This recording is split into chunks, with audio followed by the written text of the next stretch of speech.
Hey guys, Deju22 here, and give me back my amulet, AJ.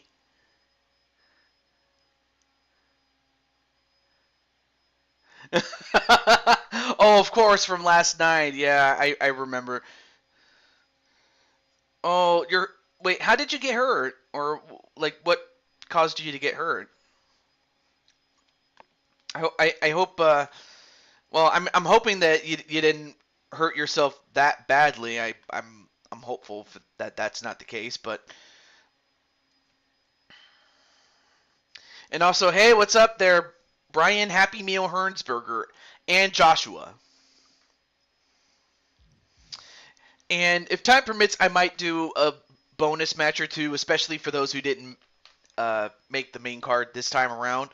But the ultimate goal, of course, for me as the booker is to at least feature everybody that's on the roster once at Blue Toad Mania. And this is day 1 of 3. Moving a lot of stuff.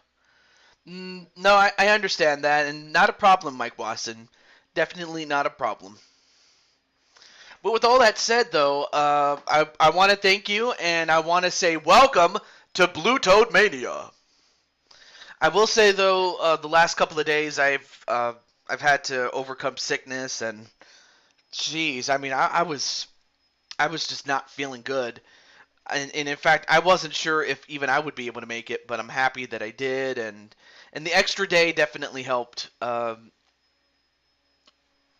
with helped with getting better. That's probably the big thing that I took out of that, so I'm happy about it.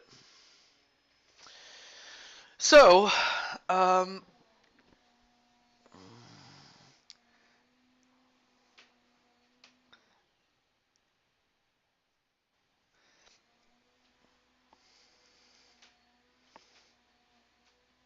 oh wow.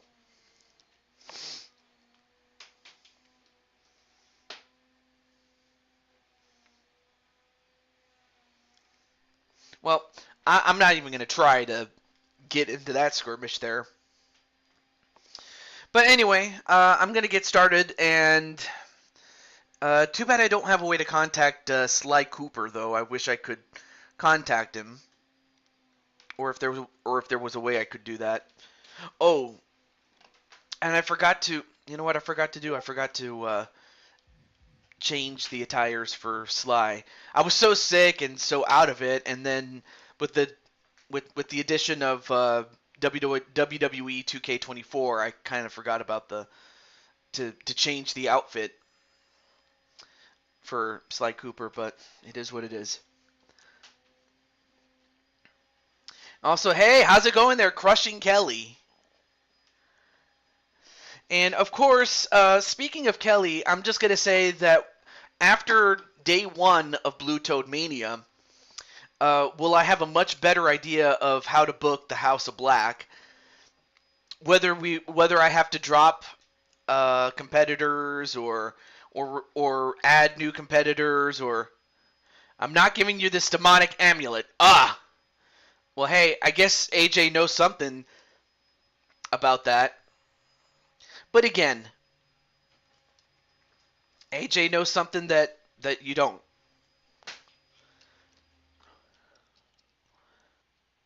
Anyway, is getting a chance. Angle and Danny. Yeah, yeah. Well, of course, Angle and Danny are going to be in this one. Watching the live action version of the. How are you doing? Wait, live action version? Are you at Universal Studios or something? Live action. Like a stage show or something like that. Although if that's the case, that sounds pretty cool, man.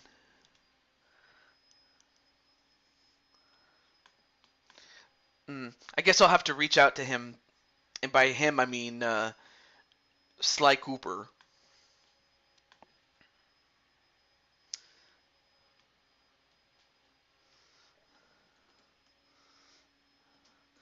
Speaking of Sly, let me get him. Unless he's in the chat.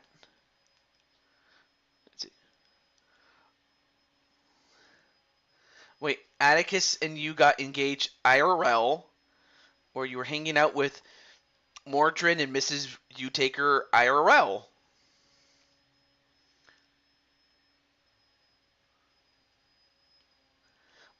Well, I'm happy that that's the case. All right, let me just let Mr. Sly Cooper, or let him know.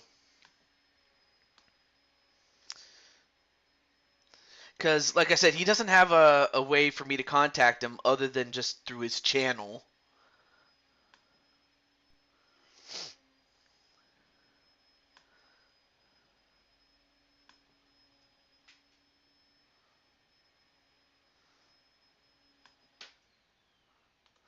Oh, wait a minute. Let me go over here instead.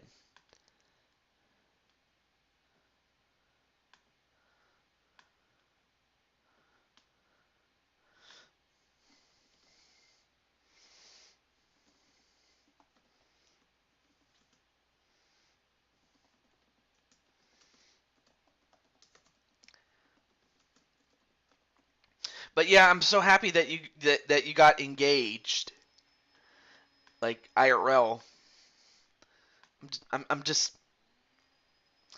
I'm at a loss for words, really. I am. Yeah, he's been in BTW for a while. That you were. You scared me and TJ half to death last night. I knew I shouldn't have went to Alexa Bliss last night alone.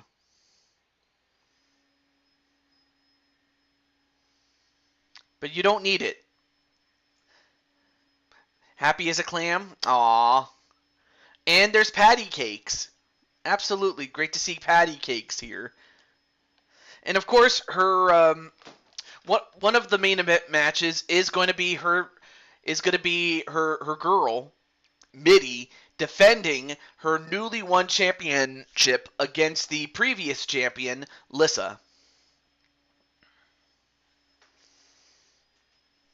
Well, I'll see to it that Watson gets a match either on night 2 or night 3.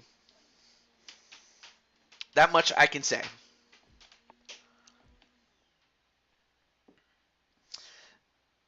And then the only other person I need to let know is my good friend Arkham. So let me get Mr. Arkham, or let him know at least.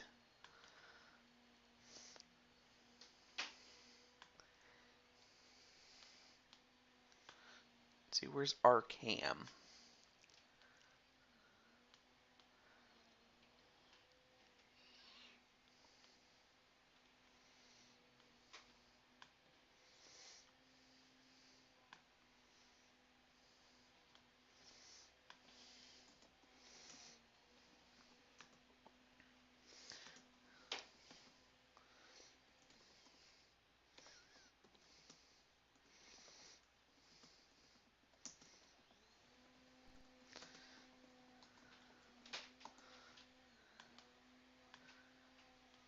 And let me see though. And then AJ said, "Patty, please talk some sense into your partner in Diamond Sky. She's gone crazy for this stupid amulet that turned her into a demonic creature that steals energy from their opponents." Are any of the House of Black booked for tonight? Okay. So let's see. Um, so of course you have Bailey, and then, or not Bailey, Maddie, and then let's see, who else do we have? Well, we do have members of the House of Black, including this match that will determine who gets to join Azrael and Atticus in that what was it called, the uh, Four Kings match that's going to be on the House of Black. And then you have Tiffany Sky, and then yeah, indeed you'll have Azrael. Azrael is in the main event for the Blue Toad Wrestling Championship. So yes, the House of Black is booked. And I'll see to it that, for Kelly and for Atticus, that they get booked either on night 1 or on night 2 or night 3. So there you go.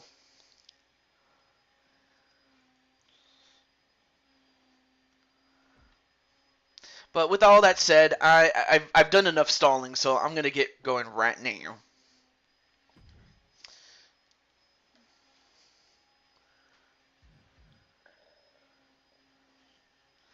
And our first match is going to be for the ECW World Television Championship, held by Sly Cooper, and the challenger is Arkham 500. So which one of these two men will walk out this Extreme Rules match as the champ?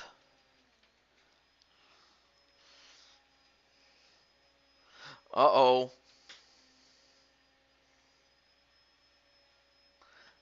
Wow. Wow, AJ's going nuts. But on the other hand, I understand why he's doing that. Not to take sides, but in this case, I have to side with what's right. But now I give you Blue Toad Mania, and I want to give special credit to Jose for creating this arena, as he built it off of WrestleMania 36 and 37, especially with the pirate theme. And you know what? That's pretty cool. That's a really nice visual. It looks like water. Why is AJ so uptight? You know what? I think AJ, you might want to show Diamond Sky the footage of what happened to her when she had the amulet. You might want to show her the footage of what happened on your My Rise of Diamond Sky. Anyway, like I said, Jose did a great job with this theme. But what do you guys think of it? As Arkham makes his way up. Turn it down a little bit. There we go. There we go.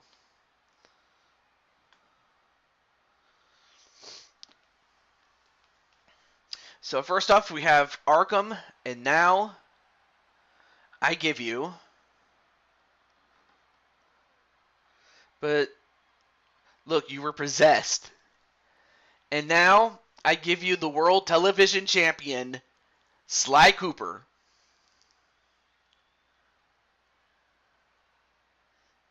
And there it is.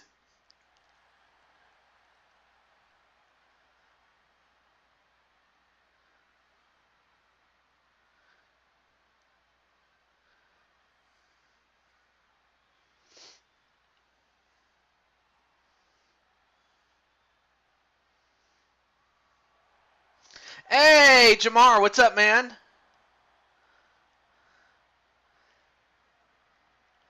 Well, I hate to say it, like, I saw the footage, and that was you. I mean, you turned into this weird creature that is so unlike you, but it was you. Anyway. It's to make the opponent submit. Ah. And then Atticus is like, he doesn't care who the champion is, he's getting his belt back.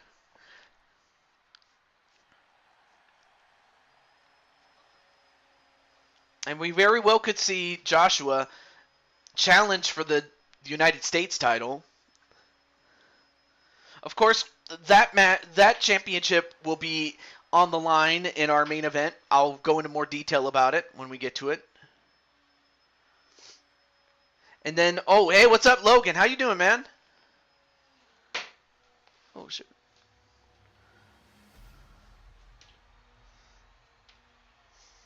Yes, you heard right. You're in the main event for the world title. But right now, it is time for the television championship.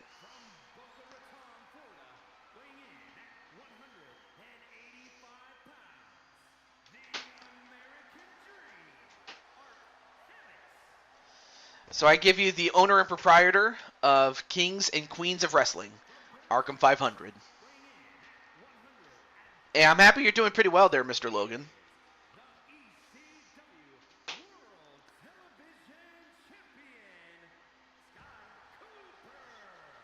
And there you see Sly Cooper.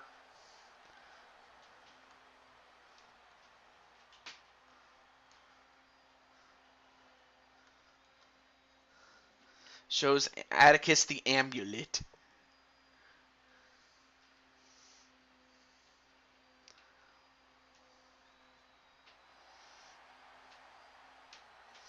And that's what it's for, the World Television Championship.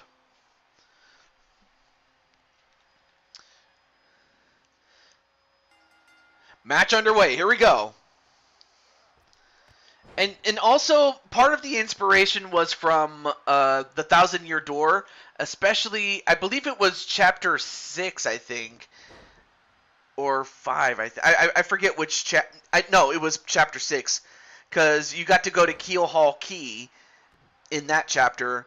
I don't want to spoil it for you. The only thing you need to know is that we got to go on a ship, and that we were attacked by a pirate ship. Oh, Chapter 5, I'm sorry. And then, nice head scissors takedown onto Arkham. Now, this is Extreme Rules, so these guys can fight outside all they want. And a sleeper, and even if he taps out, that's not going to end the match. But they can wear him down. Nice escape, though, by Sly Cooper. Back elbow. Nice code breaker there onto Arkham. Set to release on May 23rd, 2024. Ooh, cool. All right, now both men back in.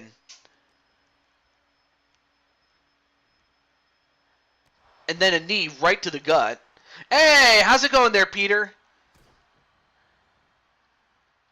And nice, and of course there are no rope breaks, so he's got to have to kick out 1, 2. No, kick out. Almost got a new champion. But anyway, how's everything going there, Mr. Peter Griffin, son? And as that happens, we now have some wood. And before Sly could get something, it's a 3-day event, and I have you slated for day 2 or 3. But just know that it's going to be on one of those 2 days. But if time permits, I might still do a bonus match or 2. So definitely.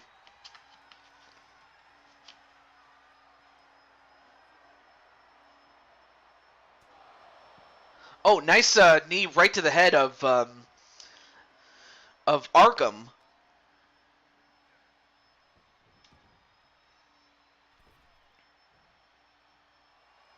And immediately goes for the pin. 1, 2, no.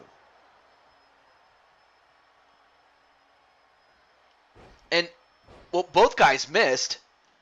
But they were going for different ideas, but they both missed. And then the Slylita del Sol. 1, 2, no. I mean, there's still a table in the ring.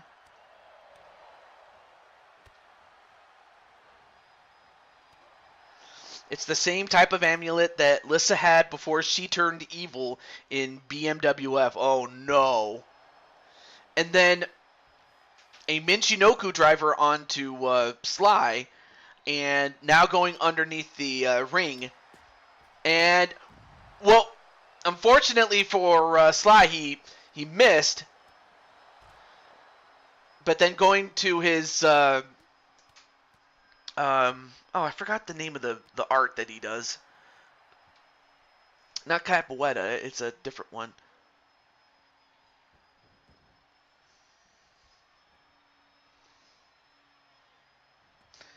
And not kickboxing, though. So, yes, we are live in Tampa, Florida. Of course, it is the home of the Tampa Bay Buccaneers, which, of course, lends itself to the whole pirate theme. I imagine that Mr. Joshua Jameson is going nuts. Oh, nice drop kick though. Then there's Mitty, and of course Mitty is going to be in the semi-main.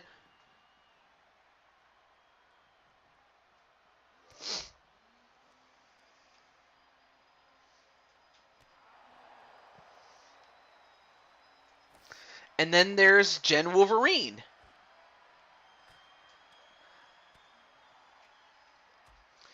And I'm not sure what Sly Cooper was going to do, but whatever he was going to do, Arkham prevented it. These eyes were made for lurking, and that's just what they'll do. And then we have Leo. Oh, nice back elbow, though. And then a code breaker. No. He gets up, though. And now what's he going to do? Oh, nice arm drag. So far, these guys are doing pretty well. Uh-oh. Another Slidita del Sol. Could that do it? 1, 2, no. Yes, AJ, says Lissa. Now going into the ring, or into the corner, I should say. I can't talk.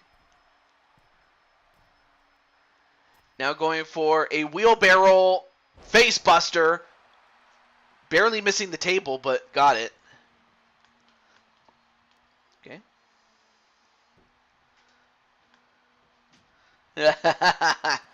Ahoy there, mateys. Anyway, now going for the pin after that super kick. 1, 2, no. Ooh, that was close. Both guys are putting everything that they have in this matchup here.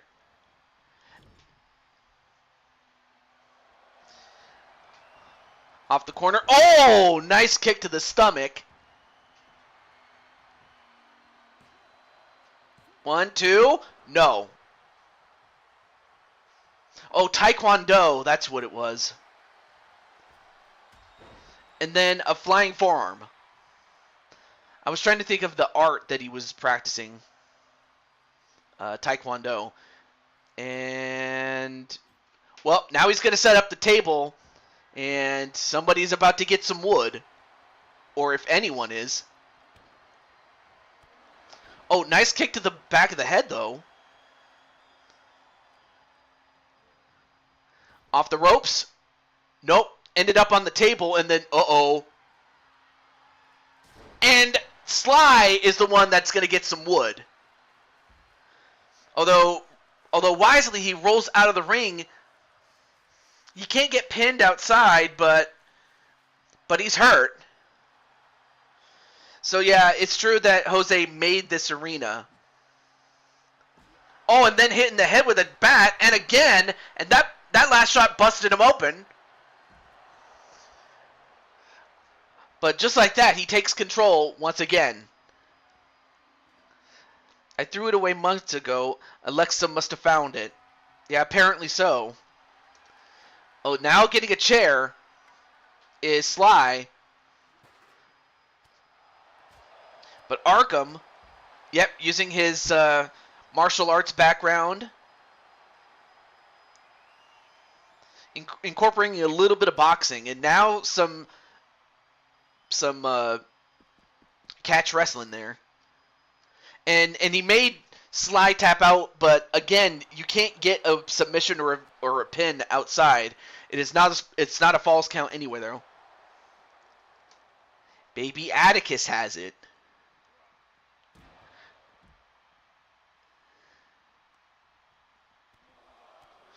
And now stomping away and taking down Sly Cooper. I mean, this has been a very interesting opening match here.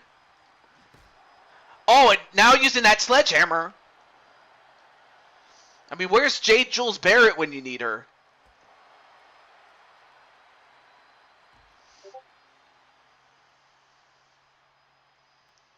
And I also like how the barricade's made of wood, but is also loosely designed to look like a cruise ship. He's studying it backstage. And then AJ says, I was scared last night, and TJ witnessed it too. Is that anything like Baby Shark? Baby Atticus, do-do-do-do, Baby Atticus. And as that happens, Arkham still clutching his stomach after getting dropped on stomach first into that into the barricade, and I'm not sure what Sly is doing other than just to take a lap. No, it doesn't have the same ring to it. A for effort, though.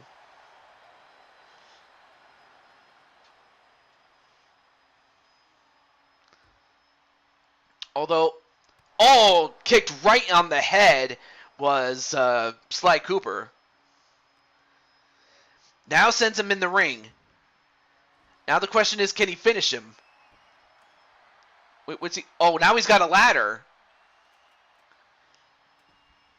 You could use it as a weapon, but he could also use it as a springboard or anything like that. And, yeah, he used it as a weapon. But is that enough to knock him out? 1, 2. Yeah, it was. I mean, of course, Sly was already busted open. So that last shot with that ladder knocked him out. And we have a new champion.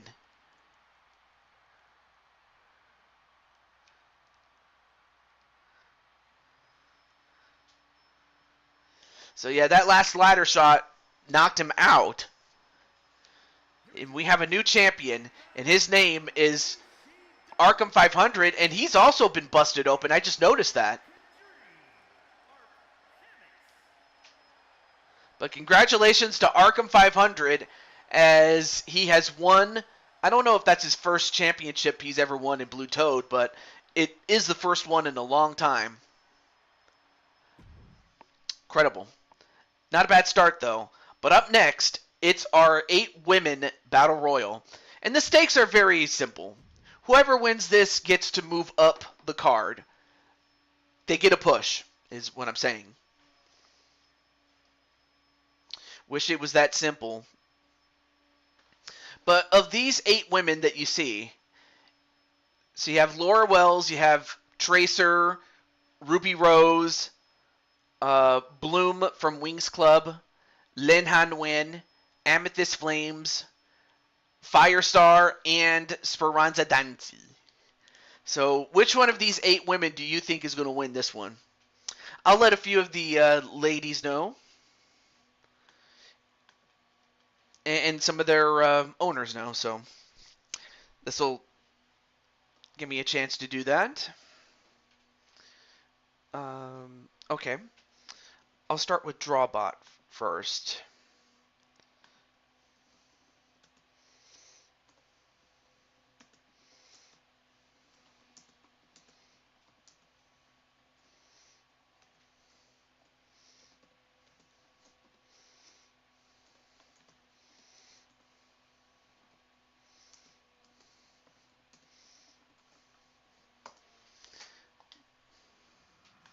And then another, let me get the brother of Danny Wells.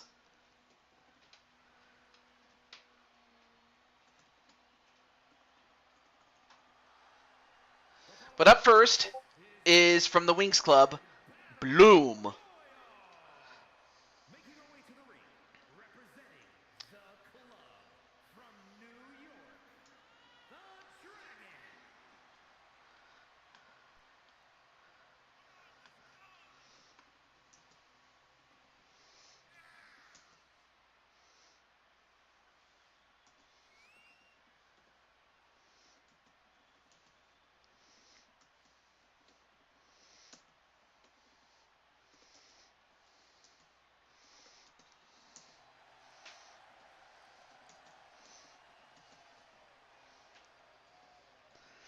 Just letting some of them know.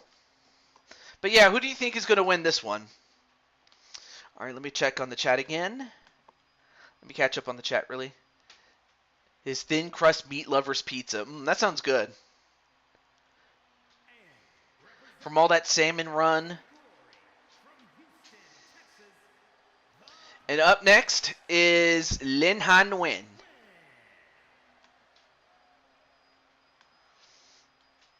Let's see, who else can I get? Oh yeah, let me get Miss Firestar.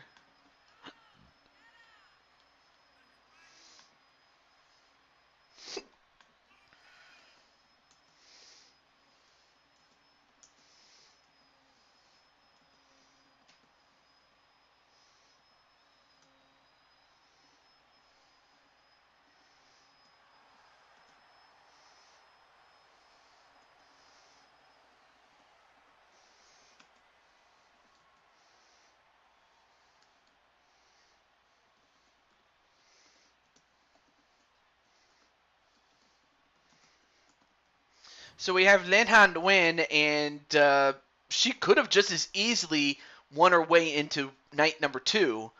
But up next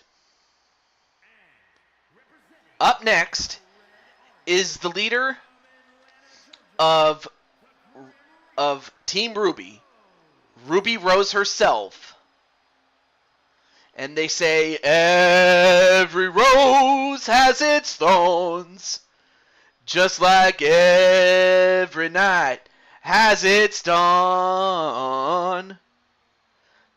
I love that song. I don't know why, I just do.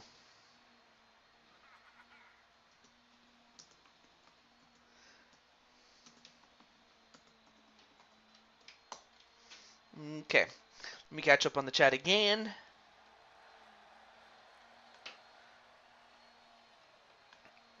Let's see, who else am I forgetting? Oh yeah, that's right. Let me get Mr. Blade Charge, the person who's a great friend of Speranza Danzi. As well as this lady right here, our good friend Flames, Amethyst Flames.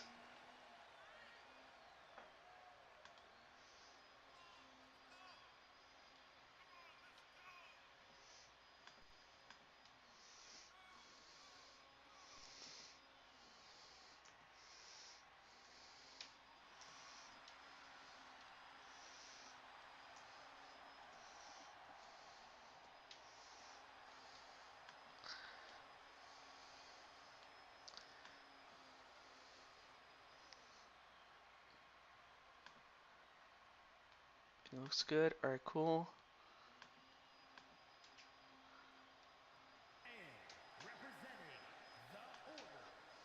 Wait, let me catch up on the chat here. Hey, what's up, Brandon? Ruby can suck on a big rotten egg. And Diamond Skies is teary-eyed.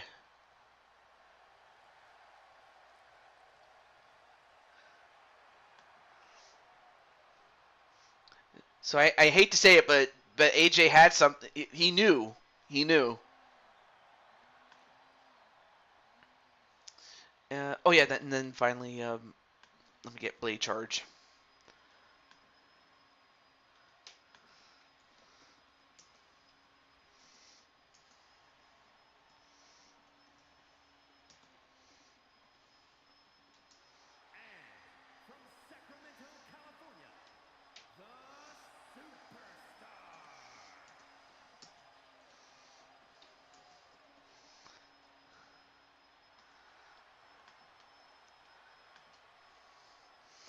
And let's see, what do we have? This is not what I thought you were going to say, Kelly. Oh, wait, well, what did you expect Kelly to say? Anyway, I finally reached everybody that is in this match that has a character.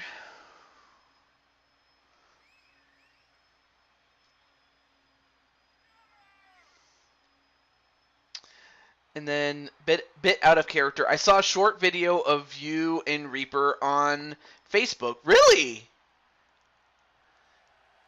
Because I remember one time, like a few years ago, I remember you were talking about how Crushing Kelly, the character, is not the same as Crushing Kelly, the person. and and to some degree even Atticus as well. I do recall that conversation though. But now I give you Laura Wells. She is the sister of American Strong Style Danny Wells.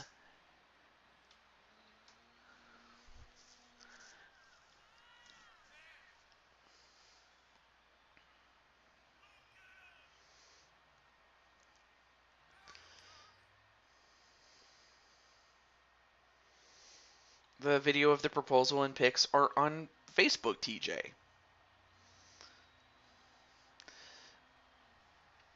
So I will say this though, whoever wins this match will have the momentum.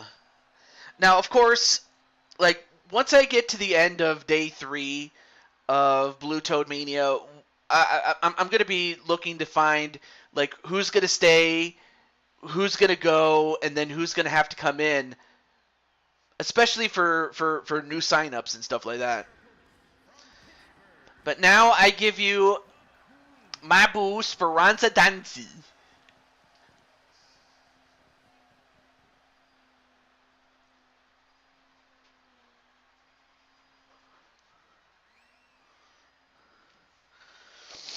Oh no, Violet's scared.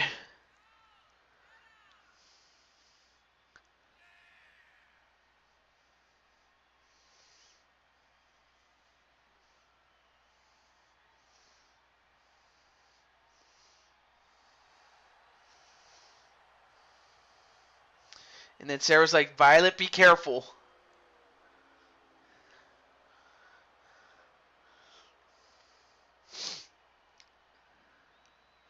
Well, Violet, I'm scheduling you a match for day 2 or 3. But you are going to see your mom and you'll see your uncle AJ in action. Match underway. Here we go. And this one is very simple. Last woman in the ring, after all others have been eliminated, will win. And of course, Tracer. Oh, this is there. Oh, now you have two halves of two teams going at each other with Lin Ha and Bloom.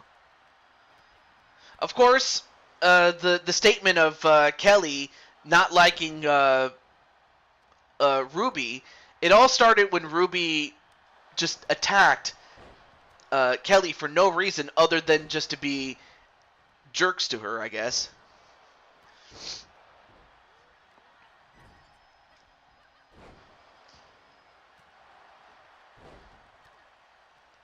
We'll have to figure out where Alexa is, but in the meantime...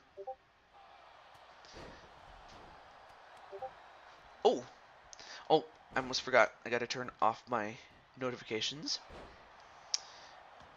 Just so that I don't, there we go. Alright, alright, back to the match, though. So far, nobody eliminated yet.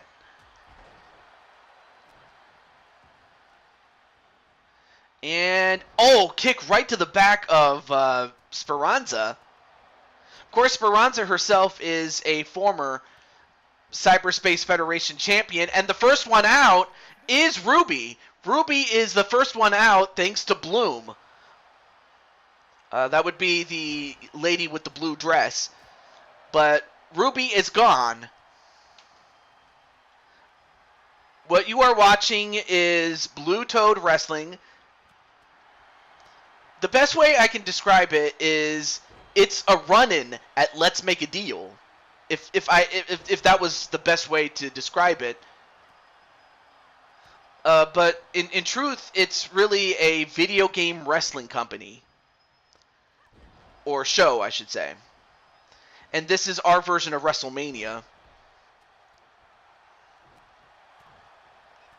And I don't know what's going on with Alexa in the back.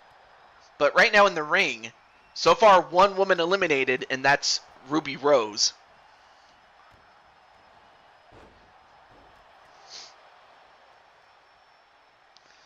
And both Flames and Firestar, both ladies escape, and Bloom manages to hold on. Exactly. I mean, of course, you'll get a couple of WWE girls. Sometimes you might get a couple of WWE guys, and then you might even get some original characters like Bloom, for instance. Yes. Of course, Bloom, in terms of video game wrestling, she originated from AJ's show, Cyberspace Federation, though. Karma bit Ruby in the booty. Yeah, exactly. And Flames eliminating Tracer. Tracer eliminated by Flames. That would be the young lady with the shiny boots and the tail, as she's a cat. Now we're down to 6 in this case.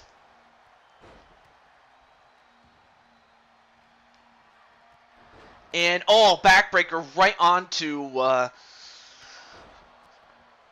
Bloom, but then Bloom goes right after Firestar.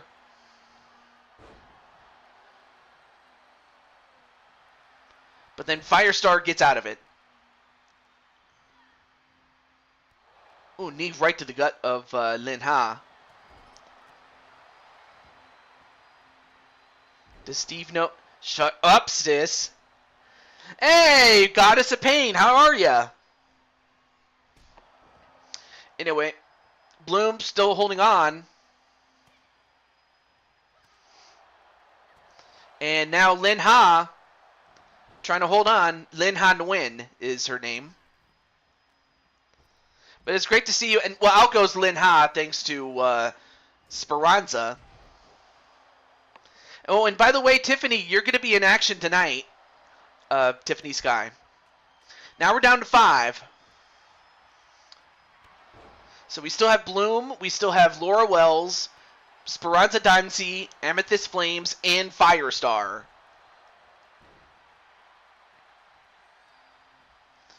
And Firestar sent into the corner by Laura Wells. No. And sent into the ropes? No. DJ, can I... Yes, you could. Yes, you can. And as that happens, great to see Blaze. Wait. Blaze, Blaze, baby. Dun dun dun dun dun dun. Dun dun dun dun dun dun.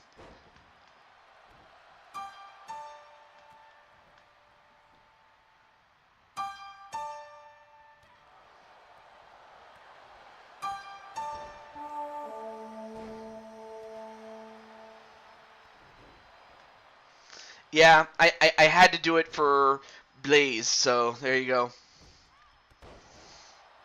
That's true. I already knew that I was going to face you, Azrael Black, at the Gathering for the promoter versus promoter tournament. I do remember that.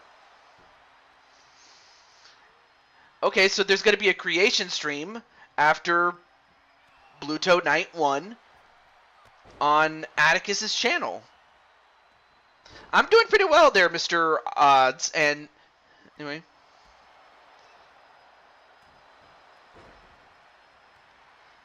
But not me saying F you. I see how it is. What do you mean?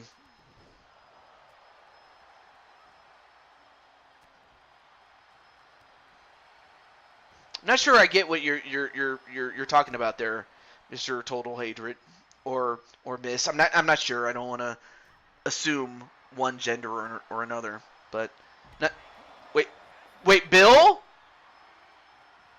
Wait a minute. Wait, Bill Hate?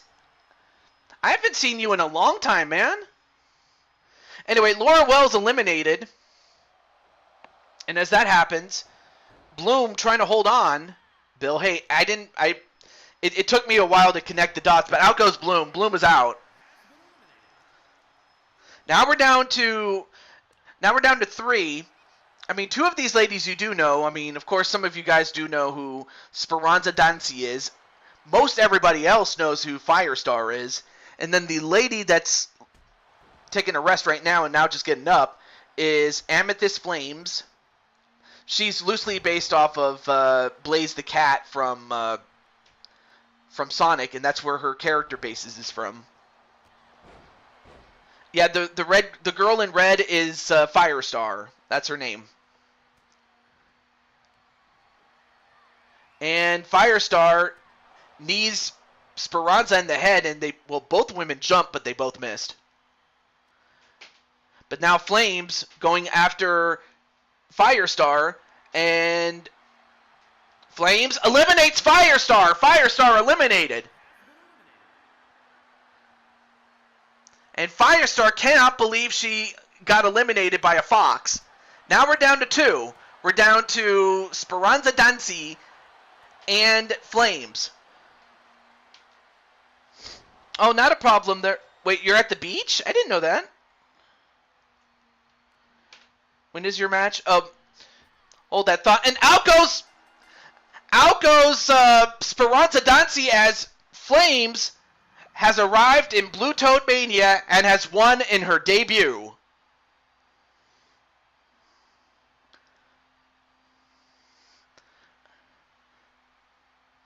And after Flames hits the flame wheel,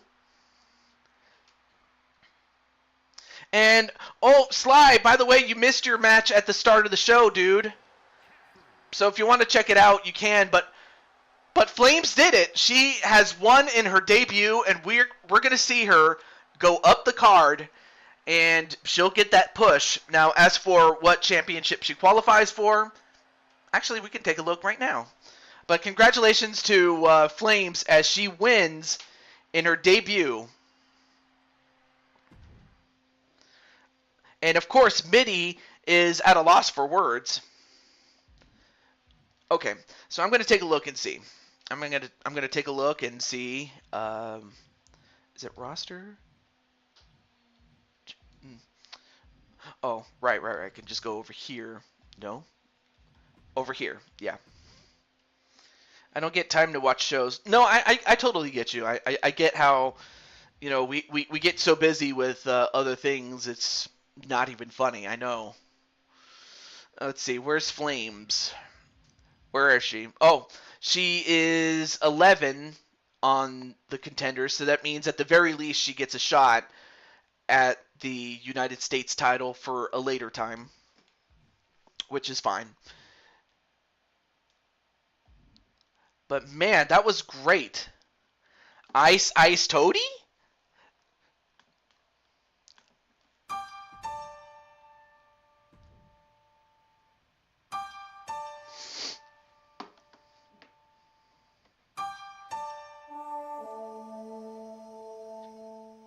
And yes, I did get 2K24.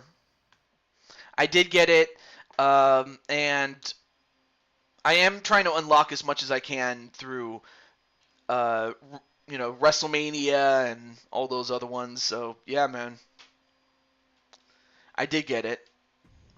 All right, up next is our TLC match for the ECW Championship. So I don't have a way to contact Ace, but I can contact Adrian. And and by the way, Wally, at the very least, you do get a match on night 3, but it's the big one. It's the main event. Anyway, and then look at DMs if I can. What?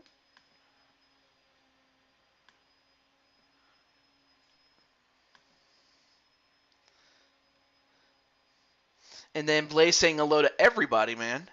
You're watching the Oscars? Not a problem. Not a problem. Oh yeah, let me let Mr. Chambly know that he's at WrestleMania or Blue Toad Mania. Excuse me. Can't talk.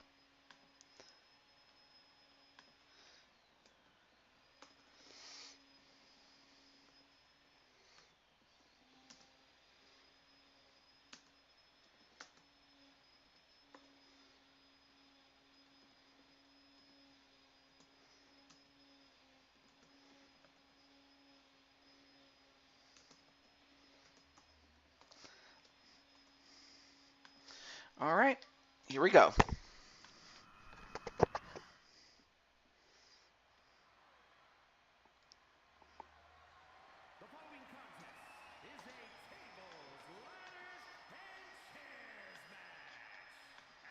All right, let me see who will Avatar dominate the Oscars.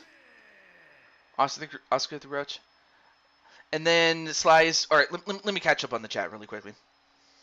I'm waiting to do the unlockables until after I'm all set up with everything else. Okay. Watching the Oscars. Who is Oscar? Let's just say Lin Ha's match. She sadly didn't make it, but the backbreaker was good. Yeah, it was. It's just the automatically unlocked purchasables for the 40 years edition that two of mine have on them. Oh, okay. Or did Barbie end James Cameron's career? Justin Jones. I think I've seen you before. I forgot if I saw you on another show, because the name does sound familiar, Justin Jones. It's a pretty cool name, I'm just going to say that. And the little ones get cake. Anyway, the first person that you saw is a good friend of mine, Adrian Chambly. Former world champion during the 2K18 and 2K22 days. Or season, I should say. But now, he takes on Ace. King Ace. And look how built this man is. Look at him. Okay, cool. But no, obviously no relation to Brandon Ace, obviously. Although I haven't seen Ace in the chat in a while, but I hope to see him soon. I would hate to have to drop him, but, you know, he's on the chopping block for the moment. But I hope to see him soon. Oh, here's another guy that you will be seeing, and that is Matt Storm. Yes, Matt Storm is going to be in action tonight. And I'll explain more about his match and his involvement in it when we get to that. Yeah, we have a lot of kings here.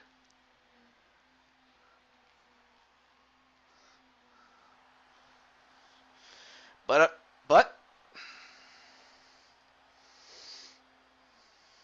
it still lights out for a time change. Yeah.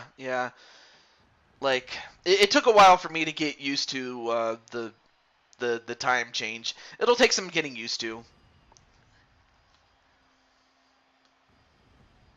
Yeah, most definitely.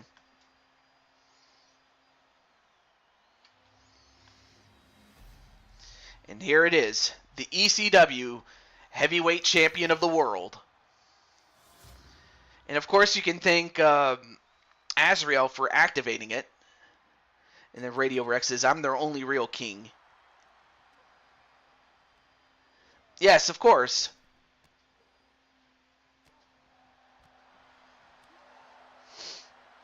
Anyway, nice takedown there by Mr. Chambly, by Adrian.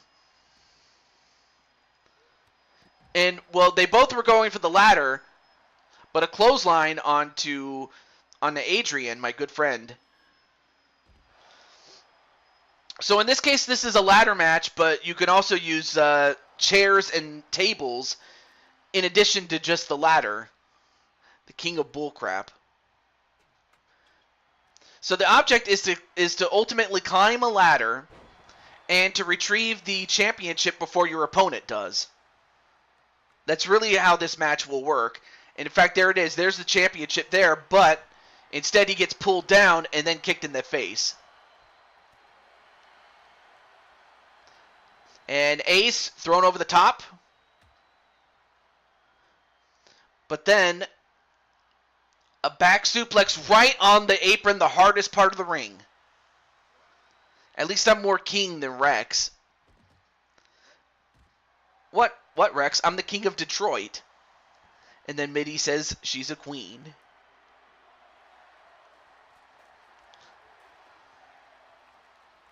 And LD's a queen as well, apparently. Oh, that's right. I forgot. She's married to a Greek god, I think. But then Ace turns it around. Nope. Nice counter there by Mr. Chambly. I would talk about the actual wasteland that I'm thinking of, but but I want to keep it safe for work, so I'm not going to do that. No, you're not the king of the world. You're not Chris Jericho, damn it. And then Sly and Carmelita say, "Hi, Patty."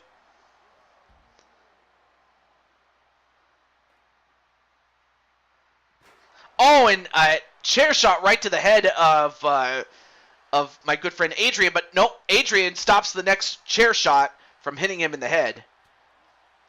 Yeah, of course, you belong in the toilet, so go ahead and sit on your throne.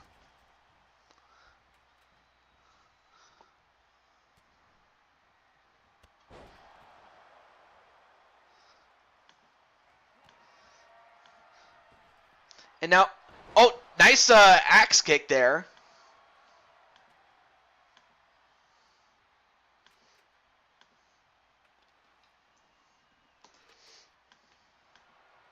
All right, now sets up the ladder. I was answering my DMs, by the way. Now going up to the top. Let's see if he can get it down.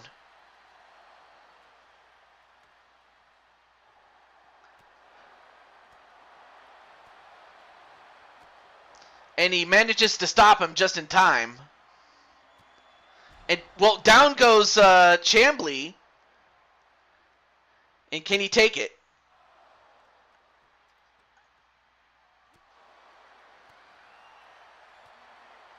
Nope. Chambly gets right up there really quickly. All right, now both men on top of the ladder. Who's going to get this one? TJ needs to catch up with the chat. Well, I mean, I am catching up with the chat, of course. And that... By God! A neck breaker from off the top of the ladder, man. Another 2 inches lower and he would have been punched in the no-no square. Oh. Yeah, apparently so. All right, now going to climb up the ladder again.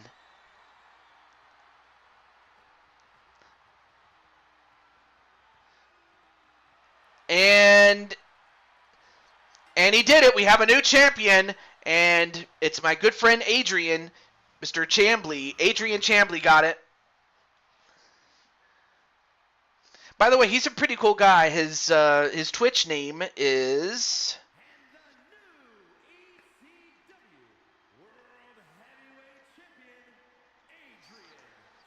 So yeah, that's his that's his YouTube name and his Twitch name if you want to check him out. Pretty cool guy, by the way.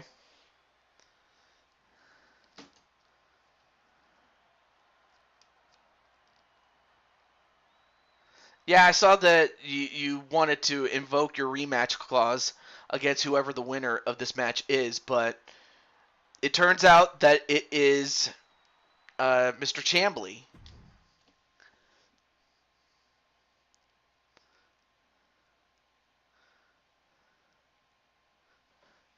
Well, we'll have to schedule that match for another time,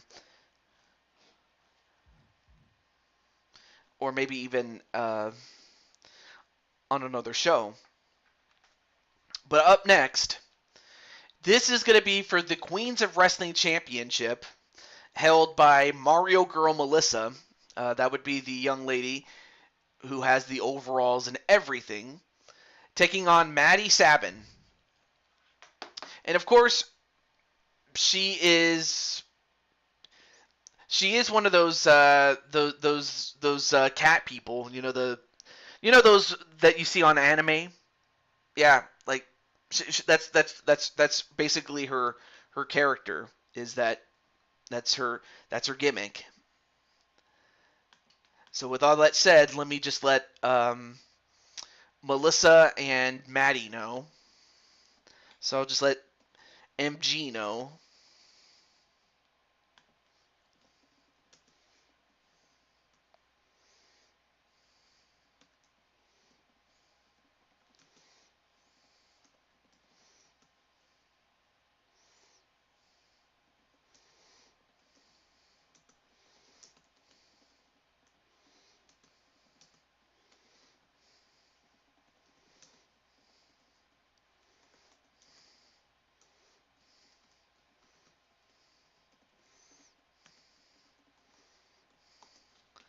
And then let me get Maddie.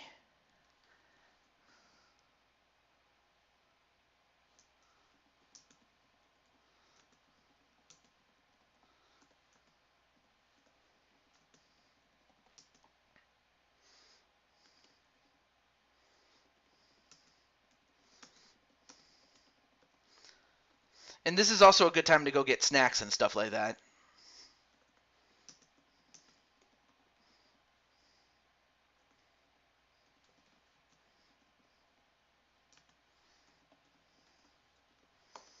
There we go. All right. And then apparently radio... Come on. Really? No looking, Rex. Under MMA rules, you have a cat... Yes, we have a cat girl. But we also have a Mario girl, too. But yeah. We're going to start with... Who do we start with?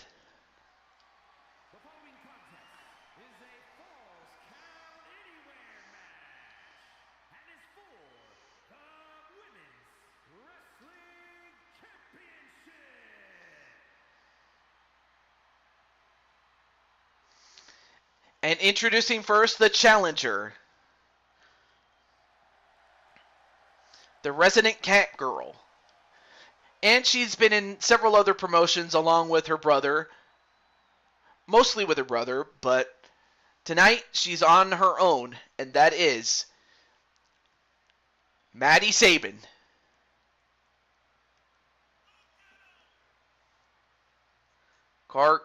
No, not car girl. Cat girl. You're probably thinking of Super Mario 3D World, because that's where the cat bell comes from and where you can turn into a cat. So you had the right idea, it was just the wrong game, though.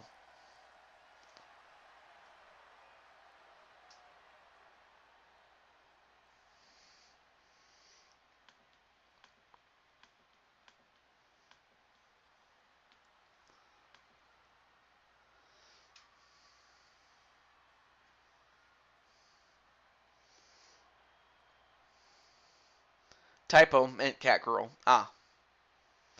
And now, I give you her opponent and the Queens of Wrestling champion herself. She was born in Northern California, but then she made her residence in the Mushroom Kingdom and became a big fan of the Mario games. I give you Mario's biggest fan, Mario Girl Melissa. Jade Car Girl? No.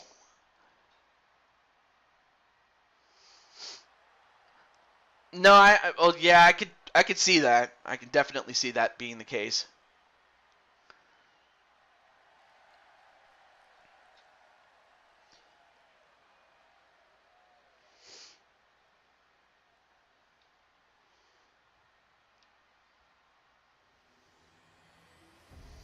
And there it is, the Queens of Wrestling Championship. And of course, this particular championship was loaned to me by my good friend Arkham 500. Very cool guy, by the way. Hopefully, we get to see him. We get to see him in the chat. Sorry about the burp there. It's a me, Mario Girl. Woohoo!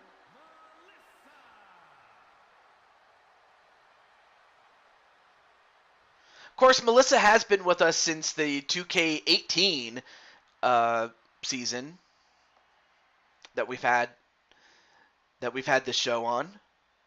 What about Wario? Well, I mean, I do have Wario in Fire Pro.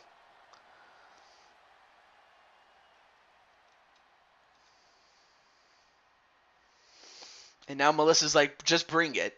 Now, of course, this is a rematch in the sense that both these women did fight each other along with, I forgot who the third person was. Her name escapes me right now, but last time Melissa successfully defended the championship against Maddie and one other woman. However, Mario Girl pinned one of the other women in order to defend her championship in that triple threat match that she defended it in. However, Maddie feels that because she wasn't pinned or forced to submit, she gets another shot. So we're going to find out if she can make good on that promise in this Falls Count Anywhere match. Now Maddie's sent right back inside the ring. And of course, grabbed by the hair and slammed. No disqualifications in this match as well. Now bringing in a kendo stick.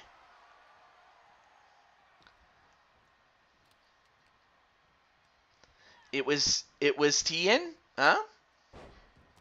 Oh, that's right, Tien Long. Tien was the former champion? I forgot it.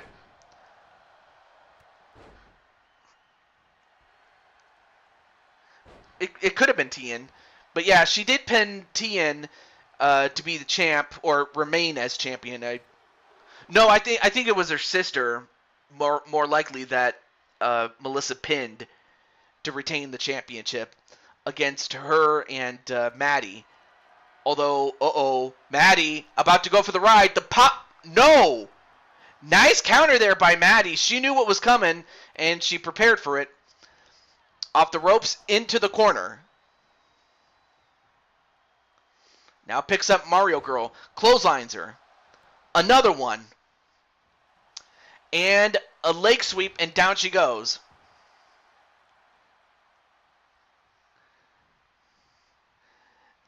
And speaking of Maddie, there she is. Oh, and Mario Girl was about to hit her with the twist of fate, but again, Maddie knew what was coming.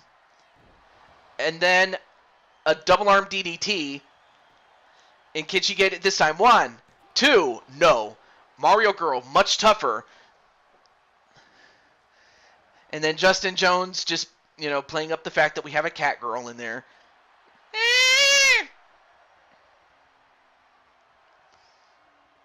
All right, now both women get back in. Then set into the corner is Mario Girl. A double axe handle. Nope. Reversed. And now going to get that kendo stick, but before she could use it, gets hit again with the double arm DDT. I forget if she has a name for this one. 1, 2, no. Almost got her, though. Now picks her up again. Nope. Countered. And now, wow, and she grabbed her by her ears and just flinged her.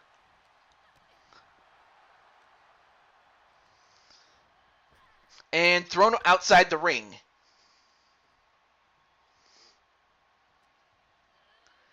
And then only to throw her right back in.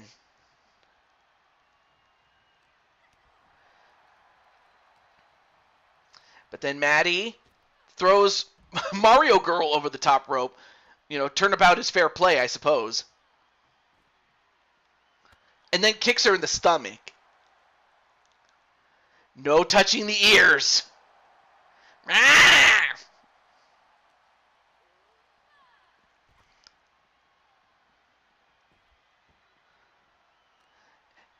Uh-oh. I think that might have just made her feral now. Udine's Wrath. Now trying to clear out the table. Udine's Will. Oh. A suplex, and then before she can grab that stick, attacked from behind, and then going after the arm, and then a senton.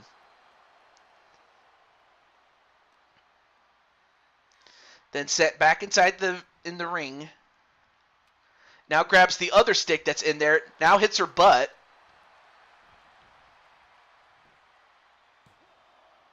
One, two, no. That's the Kinshasa, the Chada's Raft. Now going for, I'm not sure what she calls this, but going up to the top. And Melissa in trouble. And that was a botch. And Melissa thrown over the top rope again.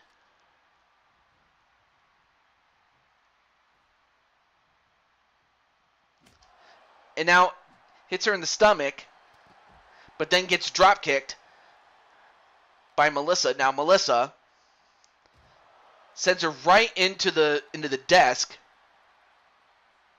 and then stomps her on the stomach.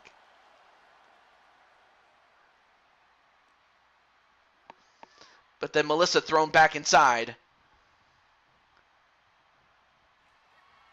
Oh.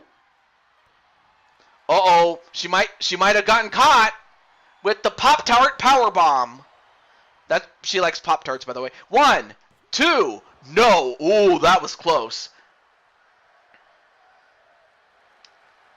And now going for a heel hold.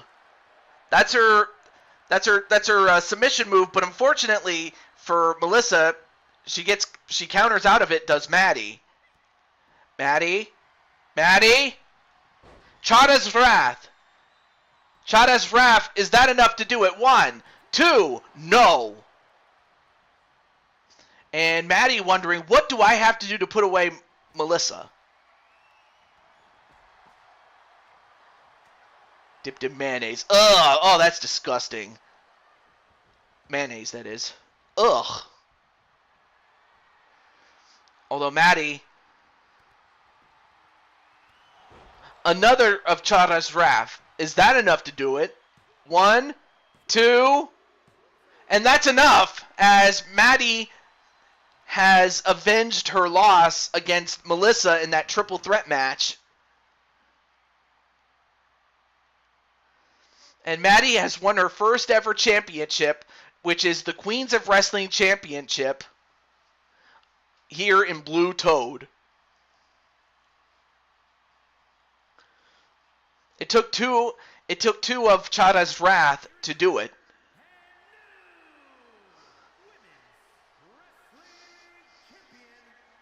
Oh, and by the way, Maddie, your brother Damien is also going to be in action as well. So you might want to stick around, my friend.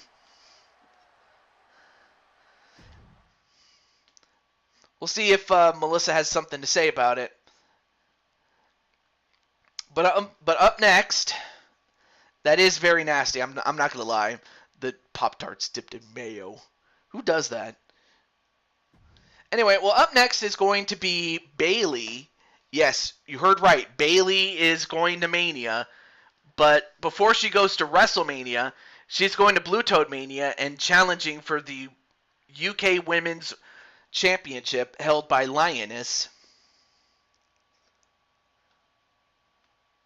Jeremy from Cinema Sins said that. Oh. And also, I'm not sure if Odds is in the chat. But yeah, Odds, how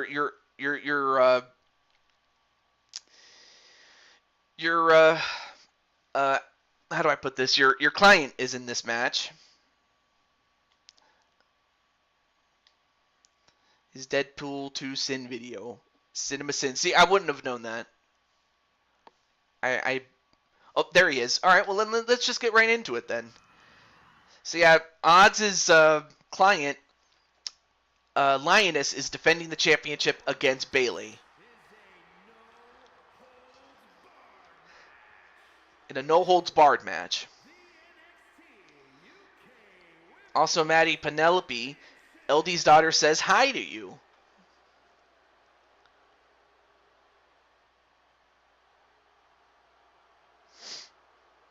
And Watson's going to go with Lioness to win. But up first is the challenger. And that is Bayley.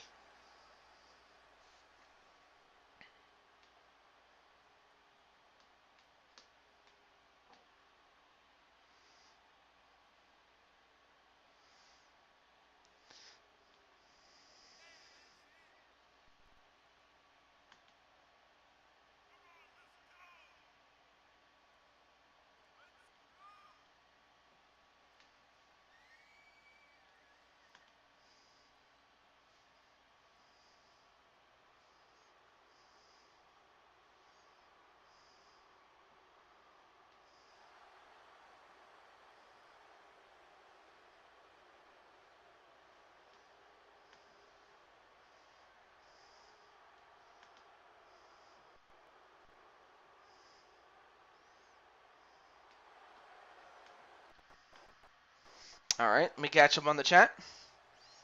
Always root for the hotter chick.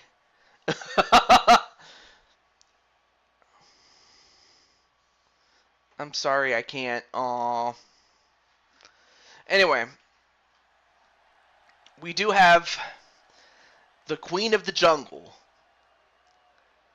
Now, as I've said this before, and I'll just mention it for the benefit of those who have never heard this, but not much is known about the woman known as Lioness.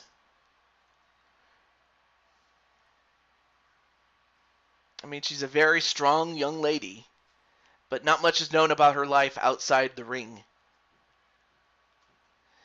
In fact, not too many people know what she looks like without the mask on. But one thing I can tell you is that when she is focused and when she's set to do something, there's not another woman that can stop her.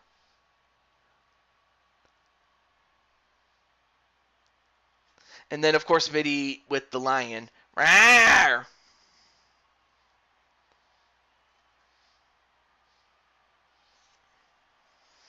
And Diamond Sky is hurt. It has to be the voices in her head. And no, I'm not talking about Randy Orton.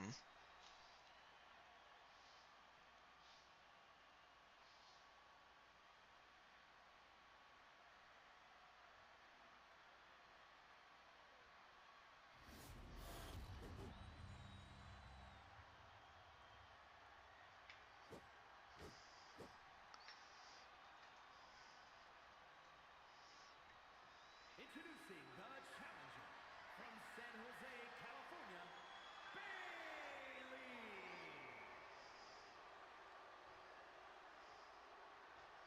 And her opponent from wherever she was.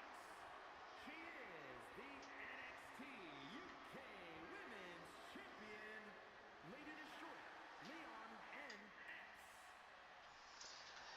So there you see Lioness, ready to defend her gold, much like she would defend her pride.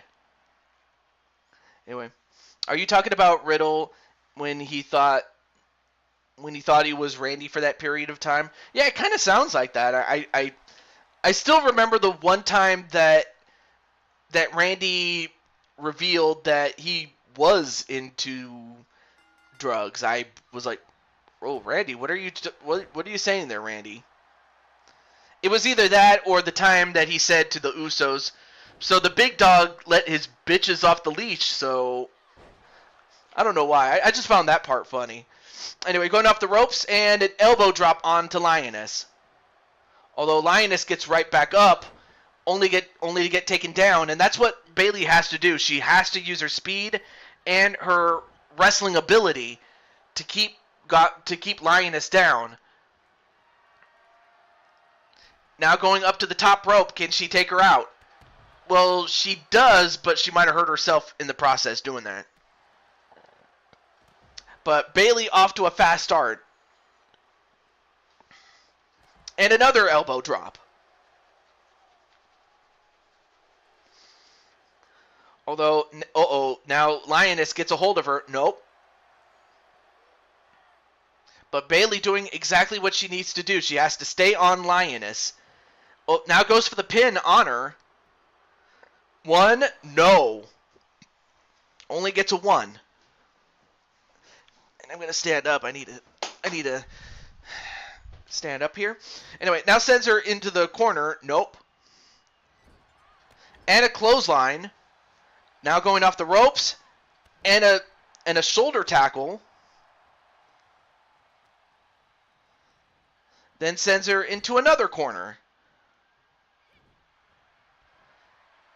Uh-oh. Off the ropes. And the pounce. She hits the pounce, but is that enough to beat Bayley? 1, 2, no. Ooh, almost got her, though. But that's just how powerful Lioness is, to get a near fall off of that. And now look at the strength of Lioness just picking up Bayley like she's nothing. And it's not like Bailey's that small. It's just that Lioness is just that damn big. Then a snap suplex. Oh, nice twist of the hips there. And then another one, and uh-oh. Trying to go for the three. I was going to say the three amigas, but no. It was two amigas and then a fisherman suplex. And then a whirling dervish of an elbow. If she has a proper name for it, odds, let me know. 1, 2. No. Oh, almost got her there. But Bailey's hurt. An atomic drop off the ropes. And then a big boot. And then a senton drop. And then, oh, jawbreaker. Nice counter by Bailey. Then a DDT. Then picks up Lioness. And now goes for the rose plant. That could do it. Is that enough? 1, 2. Ooh, almost got the upset though, did Bailey. But now Bailey has her hurt. And now is going to bounce her head like a basketball on the floor. And now going underneath the ring for some toys. And now gets that chair. But Lioness not going to let her use it. Now goes off the ropes. Back elbow. And Bailey going off the top. And a Macho Man elbow? And as that happens, she goes to the chair and hits her in the head with it. Although Lioness got up though, although she overstepped her back, well, she missed the clothesline and then gets another rose plant. But is that enough to win? 1, 2. Ooh, almost got her. And Bailey cannot believe that 2 rose plants could not put away Lioness. Oh, went for the knee but missed. But a miss with that clothesline. Nope. Back body drop. There's Matt Jr. And now, uh-oh, look at this. Look at the strength.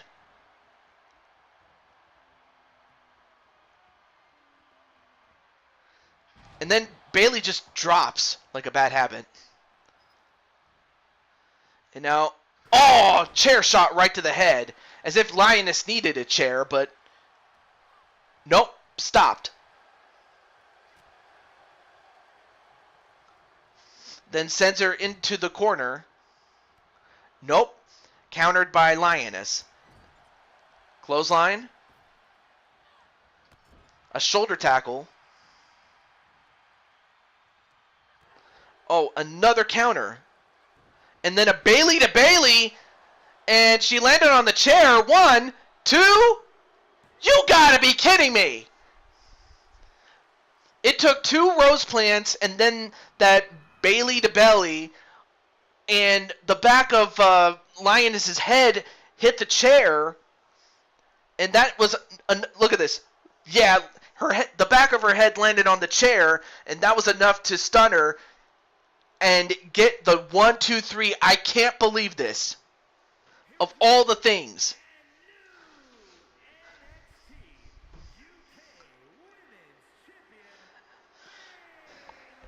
Well, I gotta say, that's gonna give her some momentum against Io Sky at WrestleMania IRL, but...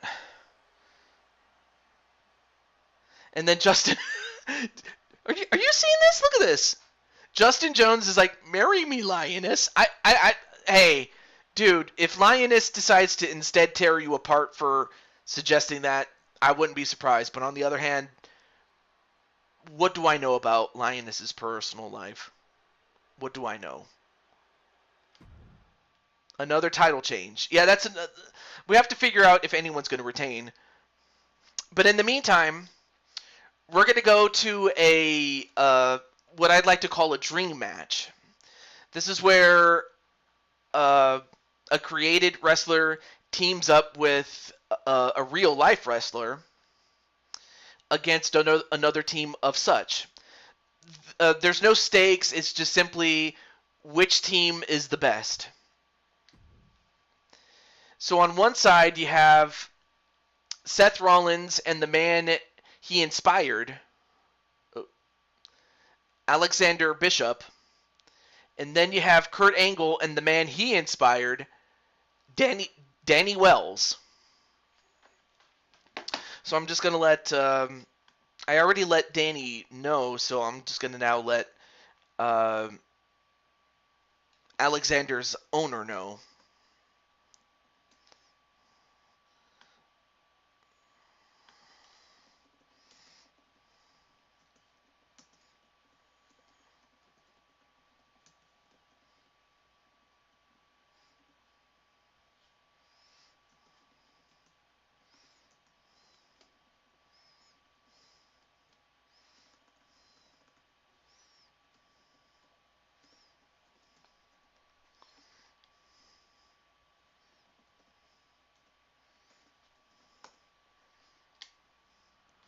So yeah, who do you think is going to win this one? Will it be Alexander Bishop and Seth Rollins, or will it be American Strong Style and Kurt Angle? Kurt Angle is the GOAT. Seth Rollins is overrated. My dad tells me Kurt Angle is the GOAT. That's not wrong. Definitely not wrong. Though Seth, we're going to find out who's going to... I mean, we'll find out which team can win, but this is going to be very interesting to see, to say the least. I'll just say that.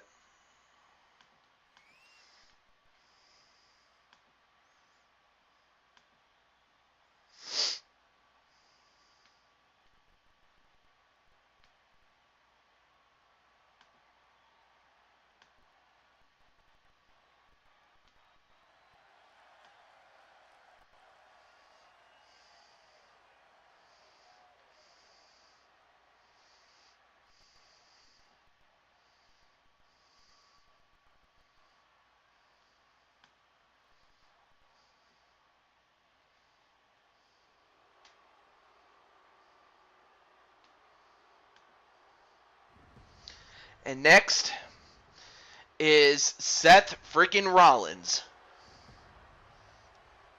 And if you can believe it, this man twice held the Blue Toad Wrestling World Championship. Yes, you heard that right. He was champion of Blue Toad Wrestling on 2 different occasions. Was Seth Rollins.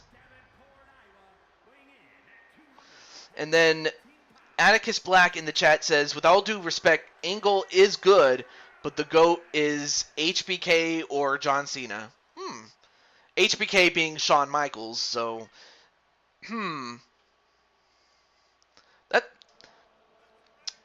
I might consider doing another dream match, but with Angle against either HBK or John Cena, because I know that Angle and... Some people say that Angle and Shawn Michaels, their match at WrestleMania 21 was the best match of all time, which it's not wrong. It's definitely a top 5 match without question. Matt Jr. slithers over to Uncle Atticus.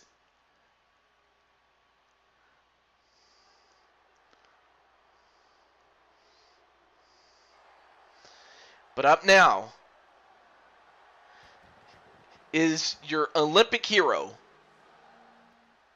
the man who won a gold medal with a broken freaking neck. And I give you Kurt Angle.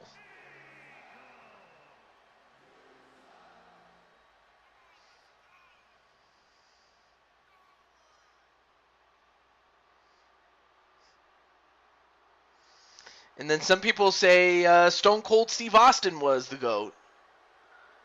I mean, I did have Stone Cold Steve Austin at the last Super Show that I did last week. Cena has the accolades, and then HBK is Mr. WrestleMania for a reason. Yeah, of course. Because he had some other all-time classics with The Undertaker. And with Cena himself. Daniel Bryan is a GOAT. Bah. I don't know what else I could say about that part. Other than, well, it's too bad Daniel Bryan's not with the WWE anymore. He's now with All Elite Wrestling, but now we go from the Olympic gold hero, the Olympic gold medalist, or the Olympic hero, to American Strong Style. Of course, you can't forget Undertaker. Because Undertaker was, I mean, Undertaker was a man. Like, he was the dead man, really. Because when I think of Undertaker, I think of I think of his run that he started in 2004, and he had a great run up until 2013, really, in terms of the matches that he had, and one of my favorite matches from Undertaker at around that time was his match against Batista at WrestleMania 23. Outsiders, Taker's best feud was with Punk. Some people say that match should have been the main event of WrestleMania, which actually I would not have been opposed to, really, given that had more build than, say, Cena versus Rock, outside of the fact that it was the rematch.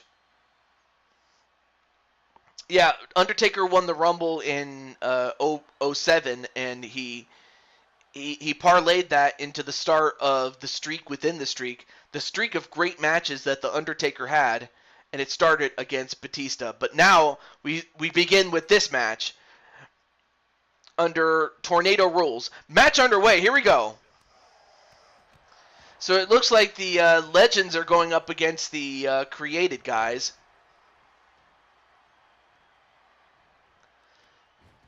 And, out goes Angle. Oh, but now Danny by himself for a moment, but now nice counter there by Seth Rollins as he takes down Kurt Angle. Nice counter by Angle. And meanwhile, stomping on the hands of American Strong Style, Danny Wells is Bishop. And, whoa, nice moonsault there by Kurt Angle. Back elbow onto Danny, but then Angle goes right after Bishop, takes him down. But then Seth goes right after Angle and takes him down with that elbow. And a pedigree, which he definitely took from Triple H. That's another guy you could probably put in the discussion for GOAT, in that he was one of the greatest heels of all time. Anyway, a back suplex on Danny Wells. 1, 2. This is one fall to a finish, so it's one fall.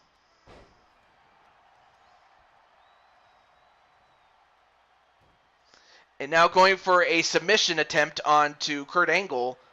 I'm not sure why the ref was not looking, but, well, that'll take out Kurt Angle for the moment.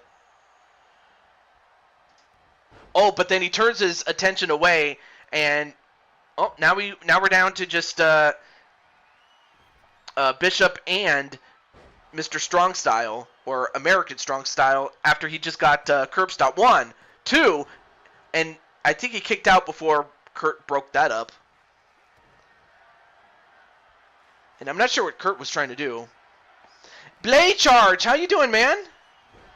And a pair of... Whoa! Nice counter there by Kurt Angle, taking a page out of Randy Orton's book. Although, he paid for that one, did Seth Rollins. Now going for the pin on Angle. 1, 2... No, kick out by Angle. Clothesline onto... a discus clothesline onto Danny Wells. Oh, nice counter and a couple of punches right to Alexander Bishop. Just stopping by to say, oh, well, thank you so much, Blade Charge. I appreciate that. You can definitely check out Blade Charge's channel on YouTube. Very good channel, by the way. And of course, he's the person behind the character of Speranza, as well as his own Blade Charge. Oh, now they switch up opponents at this point, as Bishop going after Angle, and then a super kick to take out American Strong Style. Now Kurt Angle having to fight off both men for the moment. Oh yeah, you could also probably put in Randy Orton, especially as he was at one point the youngest to ever hold a world championship. Yeah, that's true. And whoa, nice dive there onto Kurt Angle. Now, there are no disqualifications, but you cannot win or lose outside the ring. You got to get it inside the ring to win.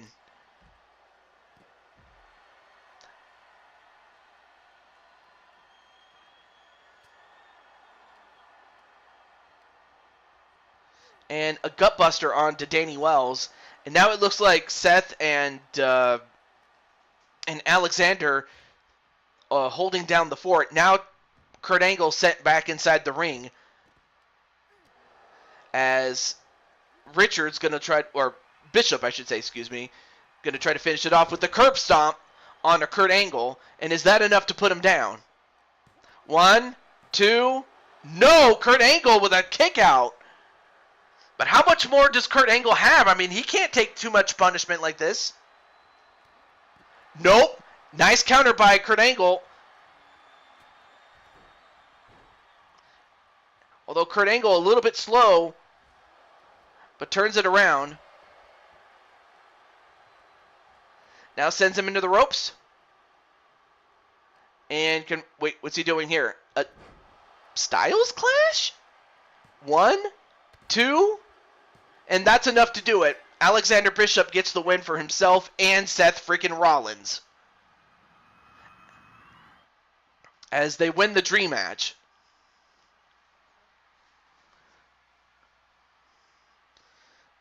I mean, I guess Angle was willing to do the job, brother.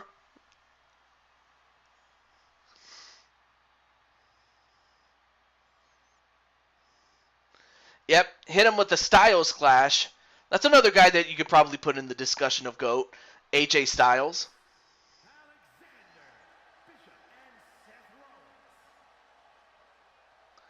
Alexander Bishop III, apparently. That's his full name. Brother. Brother what?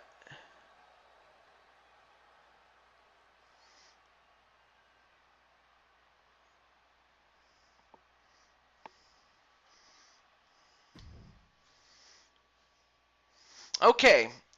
So up next is going to be another tag match, but this time there is some stakes. So here's the situation. So on the next show, our next show is going to be a visit to the House of Black. And one of the matches that's going to be on it is a match for the Four Kings Championships. However, I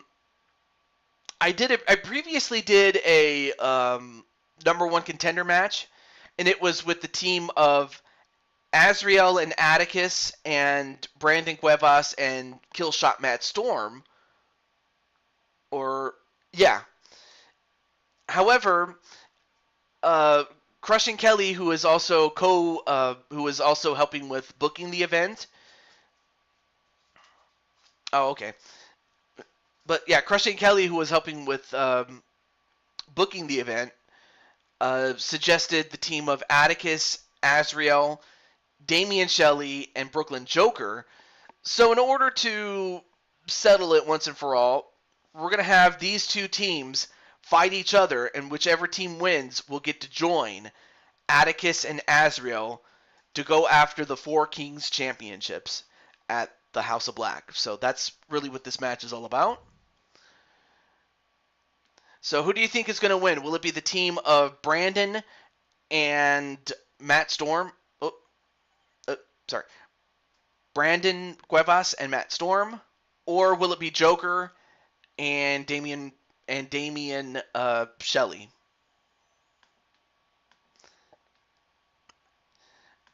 Speaking of which, let me let Maddie's, let me let Maddie and her brother know.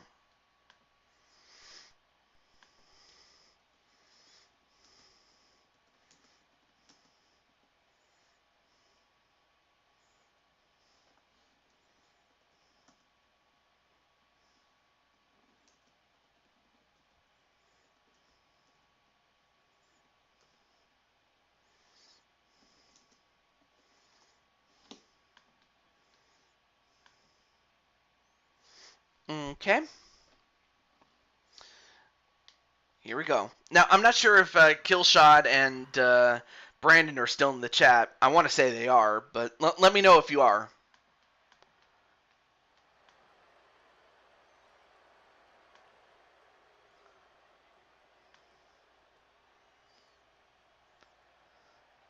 And there's Maddie on behalf of her brother. But now the place has gotten dark. What's going on? Oh, there he is. There's Brandon and Matt Storm of Chaos Elite. Of course, Matt Storm is the hardcore champion.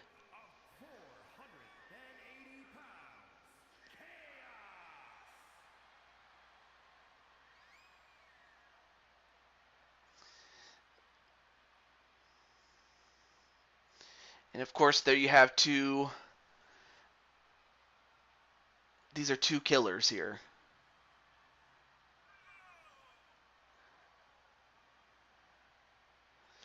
Yeah, but you also have to fight Killshot too, the man that's standing next to him as the Blue Toad Wrestling hardcore champion.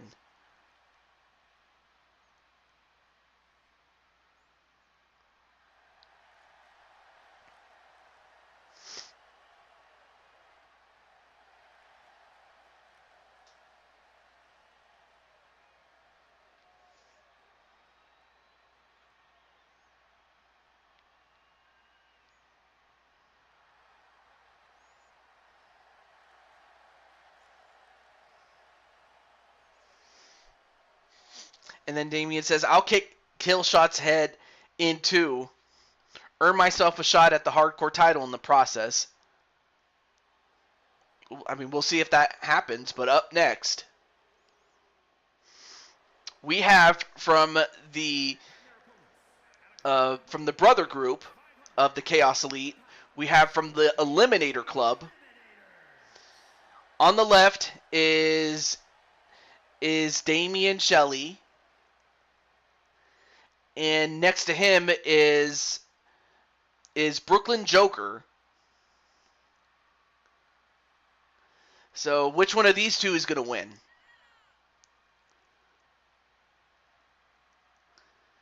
You have the tall and the small, and then you have two medium-sized guys apparently. Even though they're pretty big and powerful too. I think really the difference maker is going to be Damien because he's as quick as a cat. Oh wait, I forgot. He is a cat. The resident tag team of the Eliminator Club as of late. And this is under normal tag rules, so here we go.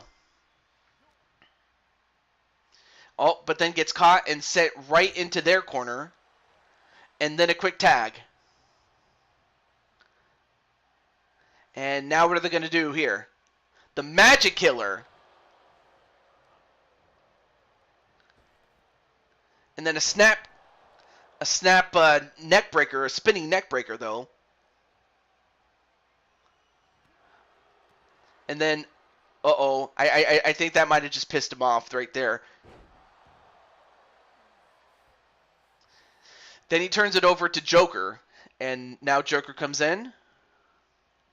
And then, whoa, almost took his head off, though.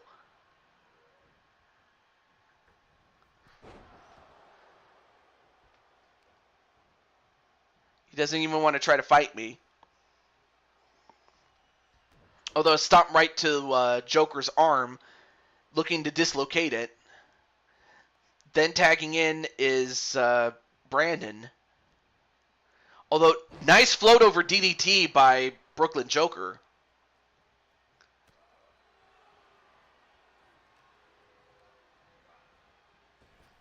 And then nice power slam there onto Brandon. Oh, and Brandon not going to let him out. Instead, going after his legs. Nice kick there by Joker. Then attack right to Damien. Oh, elbow right to the leg, and then a punch right to the face. Back elbow, and then a diving clothesline. That got him that time. Then a tag right to kill shot. A sling blade, and then a drop kick. And I do like the constant tags. I mean, that's a very good strategy to, tag in and out so that you keep each other fresh and definitely throw off your opponent's game to some degree. Anyway, now going for the pin. 1, 2, no. Ooh, that was close.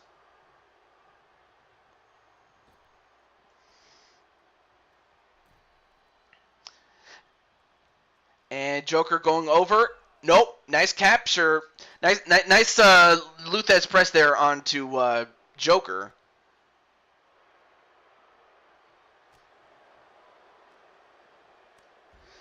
Nice knife edge chop and another one.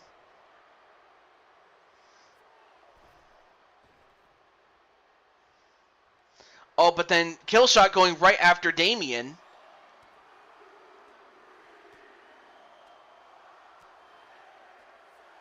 And Joker just staring at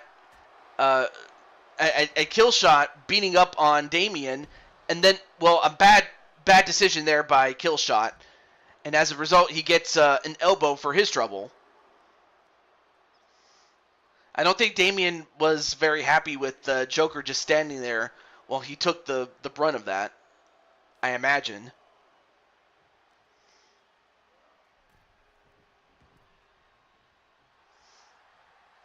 And then kill shot with a quick tag to Brandon. Oh, but Brandon sends him in the corner. Nice punch there onto Joker. Now he's going to try to choke him out. Get your head in the game.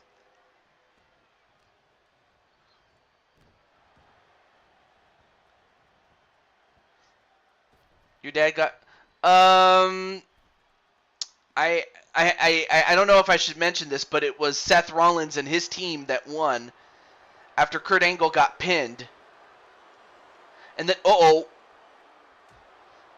going to go for the chokeslam, but nice counter there. And, and a low blow right to Joker. And Joker's not going to have any kids tonight. But a low blow. And that could do it. 1. Only gets a 1. Broke it up. Oh, then a kick to the side of the head.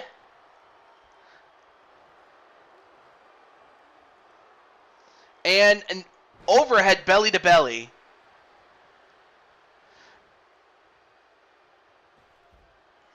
No, it wasn't Seth Rollins who pinned him. It was Alexander Bishop, the guy who Seth Rollins was teaming up with, that pinned Kurt Angle.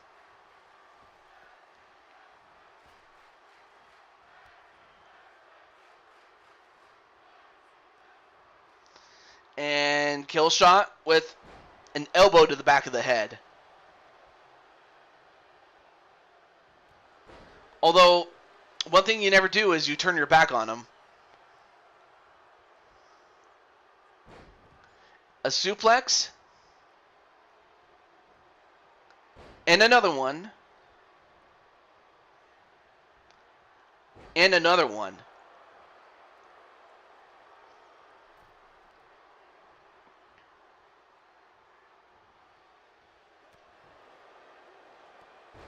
Uh-oh, now a Luthez press with punches.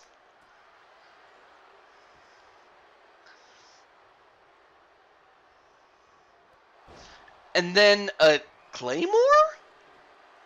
1. Nope, broken up.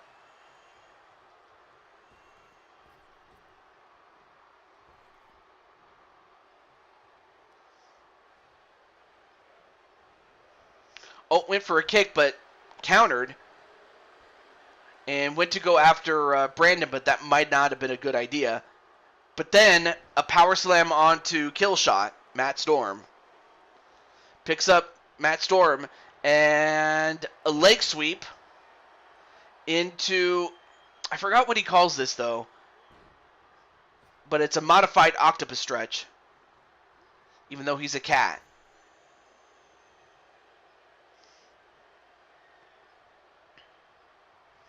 Then attack to Joker. Reaper Death Seal. Oh. Now a nice jumping clothesline though. Just like anything else, the more I see it, the more I'll remember it. It was a lot like that with Atticus's moves.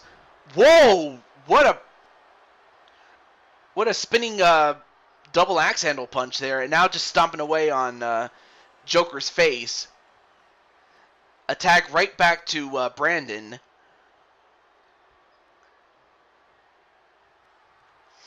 Oh, but then Brandon, nice counter. Then attack right to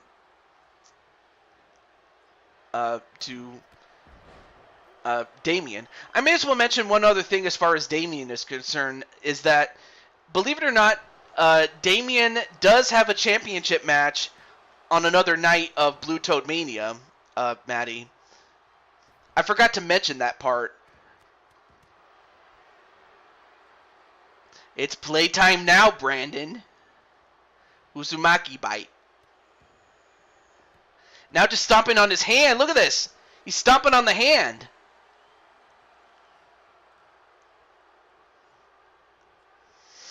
So it's going to be, thanks to his good friend Jose, it's going to be Jose Blanco and the resident cat boy, Damien, that are going to get their shot at the tag team championships. Anyway, Razagan, nope. He hit the Razagan on Brandon, but broke it up by Killshot. Oh, went for it again, but countered by Brandon. However, Joker goes right after Brandon, and now Brandon's getting double teamed in their corner.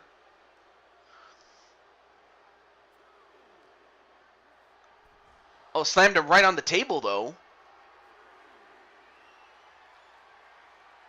And then slammed him on the apron, does Damien onto Brandon. But then Brandon fighting back.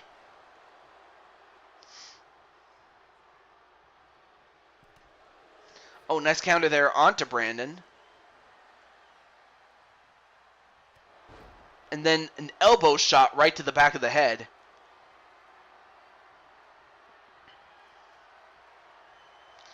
And, well, he was going to go for the Razagan, but instead countered into a 44 gauge. 44 gauge, that's what he calls that move that he just did. One. Nope, broken up. That could have been it had it not been for Jokers to save it up. To break that up and save the match. Well, now Brandon getting his revenge and beating up on Damien. And now he's going to turn it over to Killshot.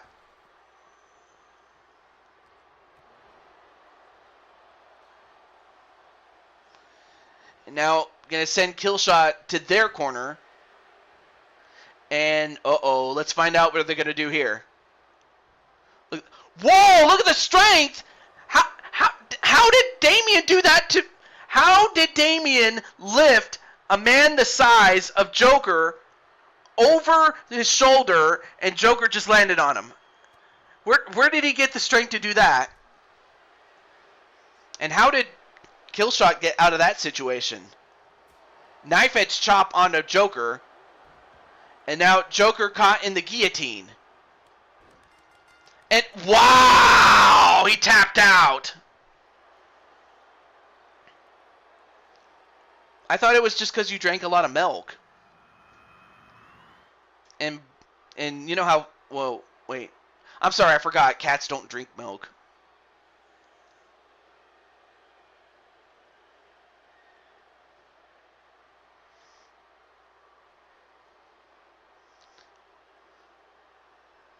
But unfortunately, a quick tap was what did in Joker.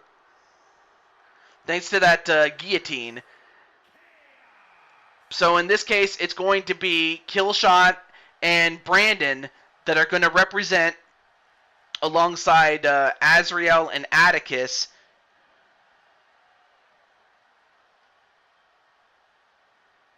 for the Four Kings title, but we will see Damian back in. I don't know. I'm not sure how Maddie or Damian feel about this match or how the match ended. But now we have Diamond Sky, who has had a headache for a while, but if anything, this will be the easy part, and that is a match with Tiffany Sky.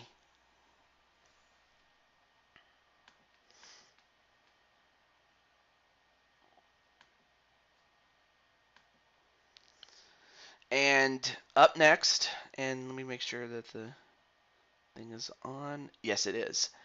All right, cool.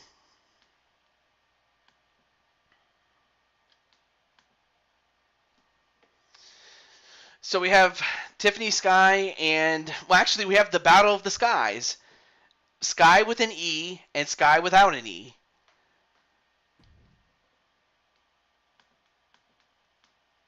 And in fact, I'll just let Diamond Sky, or yeah, I'll let Diamond Sky know that she's up next.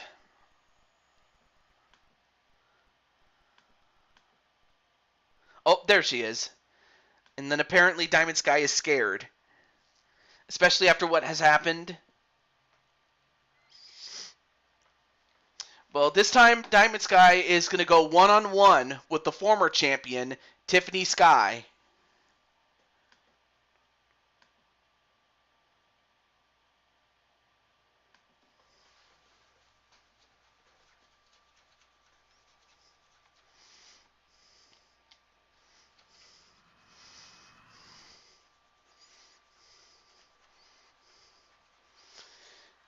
And this match is a ladder match.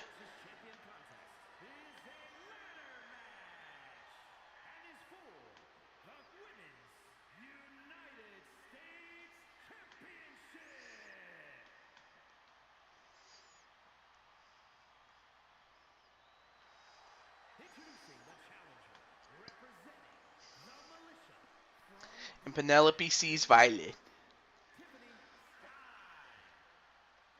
So introducing first the challenger and 1/4 of the Four Queens champions.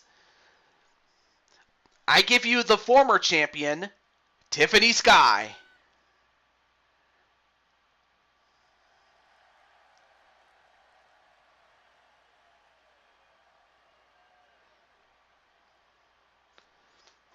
Not to mention a former Superstar Rumble winner. And also main evented Blue Toad Mania a couple of Blue Toad Manias ago.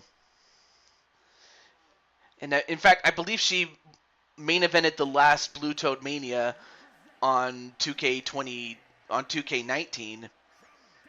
Of course, we had several seasons on there because of the fact that 2K20 was a terrible game, though the less said about that is the better. I'm going to hurt Alexa Bliss myself. Oh no. And who's to say that she doesn't take some of that out on Tiffany as a result? Where's my UFC belt? I'm not sure. Although maybe because it is... Oh, I get it, because it's a ladder match. I'm thinking that because it's a ladder match, that the focus is on the championship that's overhanging there. So I have to think that maybe, just for safekeeping, that Diamond Sky is keeping a lock on all the other championships that she has. So I suppose that's the best logical explanation as for why it didn't show up. I don't know. You got me on that. Anyway, match underway. Here we go.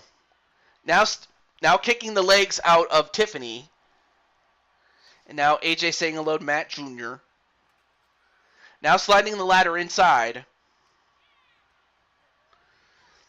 Off the ropes. Nope. Nice counter. And then going for a pump handle facebuster. Yes.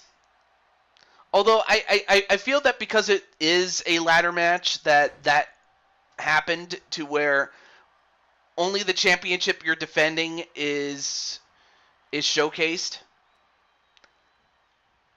Now why that happens, I don't know. Like you got me on that. However, Tiffany throws Diamond Sky out of the ring. Now sets up the ladder. Although Tiffany goes up only to come down thanks to Diamond Sky. And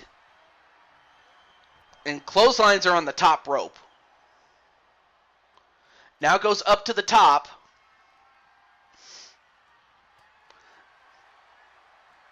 Well, I mean, even though Alexa Bliss caused all this pain,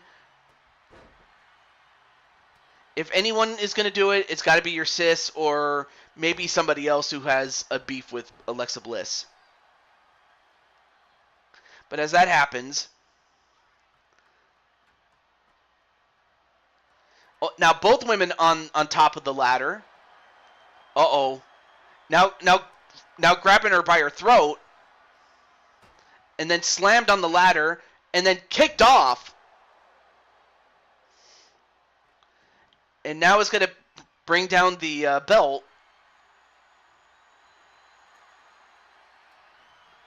And a powerbomb right on the ladder to her lower back, man. Oh, that's gotta hurt. Oh.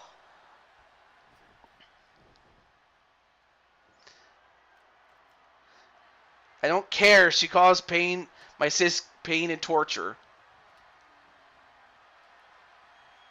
Although right now, another pump handle facebuster.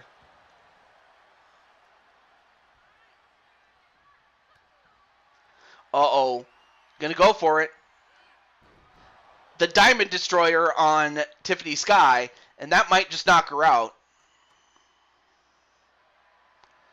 Alright, Diamond Sky, can she get it?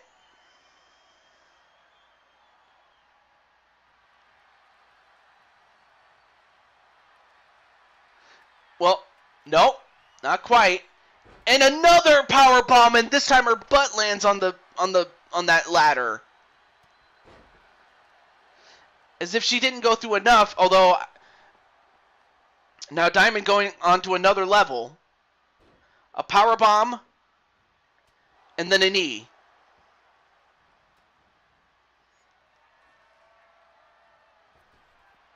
And now getting a chair, and then hitting Tiffany in the head with it.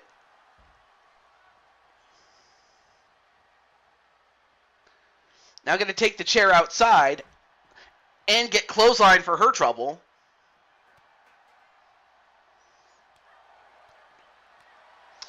Now Tiffany fighting back after getting hit in the head with a chair. And Tiffany, well, she was going to get the ladder, but then she gets slammed right on the corner of that barricade, which is made of wood. And then a snap suplex right on the floor.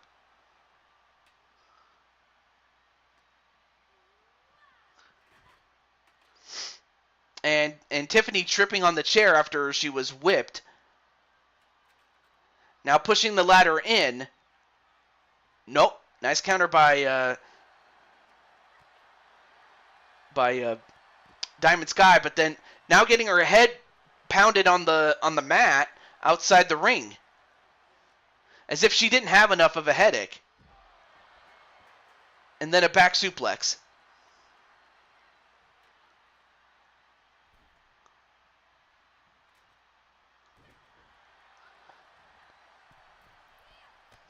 Wait, where did Violet... Wait a minute. Wait, I just noticed Violet's not there anymore. What happened to Violet?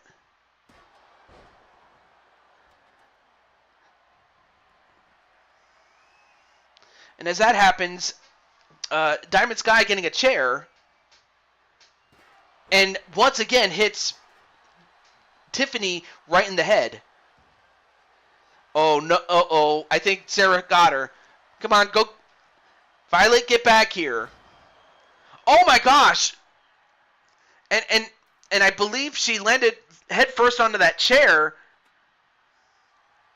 Did Diamond Sky. And Diamond Sky still feeling woozy after all that. But somehow manages to hold on and return the favor as she power bombs Tiffany Sky on the ladder. I know where you're going and it's too dangerous. And then another chair shot. And then another one.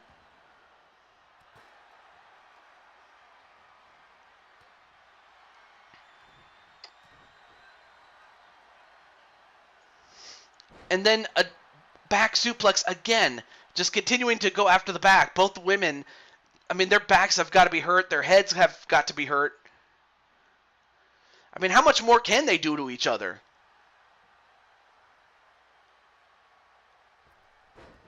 Oh, nice arm drag. I want to help my mom.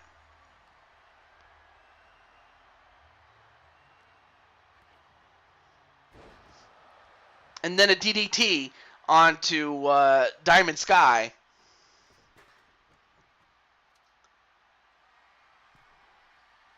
And now... Oh, and once again, managing to hold on to the title for the moment. And now... Wait. Going for the dive. Nice Texas Tornado, though. That's her version of the Texas Tornado. You're not helping her by putting yourself in danger. What if she has another amulet or worse? The only way you can help your mom is by staying safe. Oh!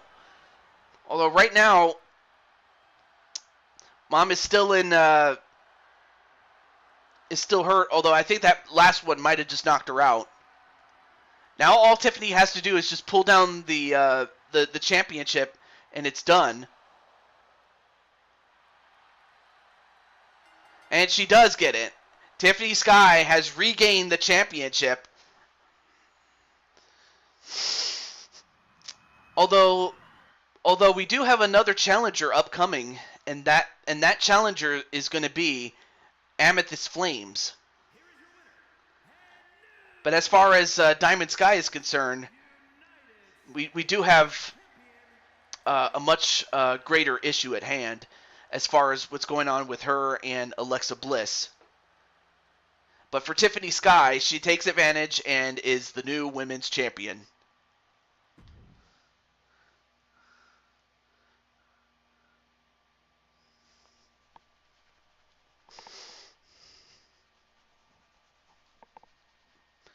And now, as all that's happening, up next is going to be the Danger Zone and the Fitness Warriors. And it will be for the Women's Tag Team Championships. So let's get to it. I don't know to... Wait. Well, it's nice to meet you. I have a challenge for... What do you mean you have a challenge for me? In the meantime, let me just let...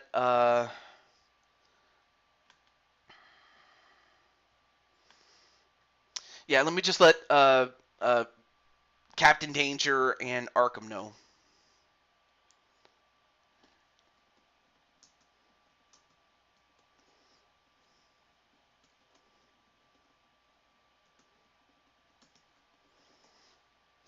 Okay. Let me let Mr. Captain Danger know.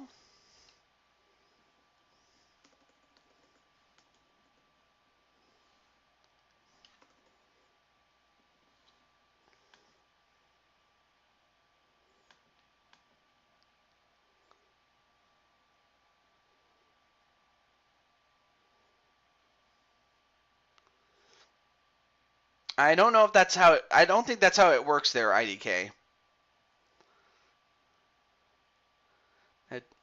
Oh no. AJ, I can't believe you're doing that, man.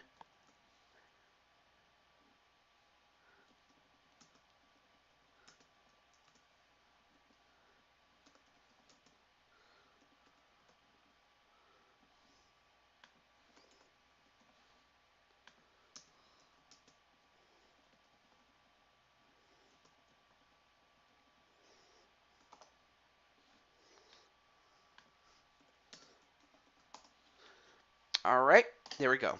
Now I just wanted to share this with Danger and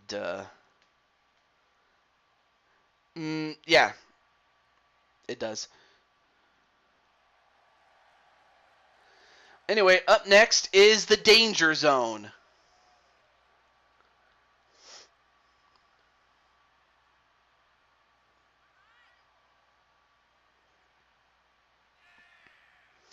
And of course, Jasmine is dressed as Alexa Bliss this time around. But yes, there's Captain Danger there. So yeah, Captain Danger, thanks to Jasmine winning the Rumble at the last Super Show, the pre-show Rumble, and because your and because your daughter and mother were in the top 5, they ended up getting the shot at the world title, and they are getting the shot against the new champions, the Fitness Warriors.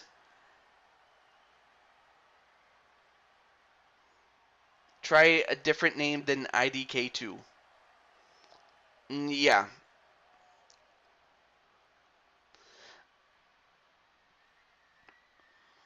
So anyway, on the left is Ring Fit Trainee, and behind her in green is We Fit Trainer. And together they are the Fitness Warriors, and it's kind of funny because you have 2 Nintendo characters. And basically the whole promotion was loosely based on Nintendo and the Blue Toad. Even though the company is older than Nintendo in the video game industry. Because even though Nintendo has been around since 1889, if I'm not mistaken, they started out trading cards, like playing cards or something like that, and then they went into a different bunch of products like toys and appliances before they came to the realization that they could do video games. And ever since then, that's how Nintendo became what they are today.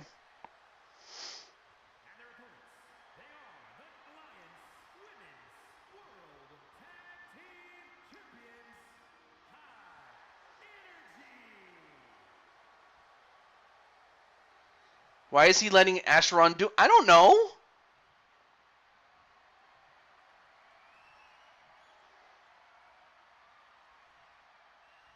Like, you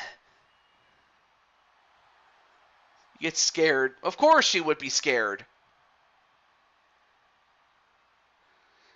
Well, now Sarah's going to have to go and help. However, no help is going to be needed because this match is a cage match, and the rules are very simple. The first team to escape with both members of a team will win the match and the championship. So, in order to win, you have to escape the cage. Both members do. And then, power bomb right onto We Fit Trainer, and We Fit Trainee, Ring Fit Trainee just fell off. Yes, please, definitely protect the little ones.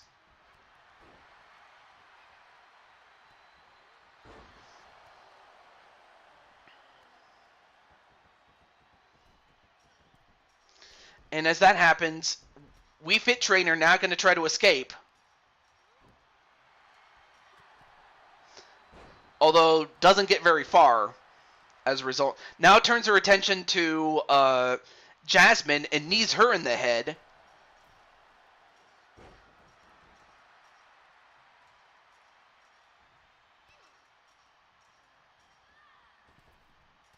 Oh, nice punch right to the stomach.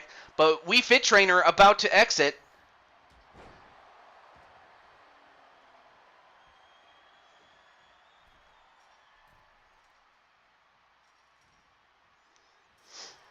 And We Fit Trainer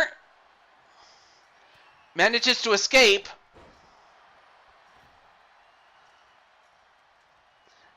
However, it looks like Ring Fit Trainee might have just left herself alone with two other women.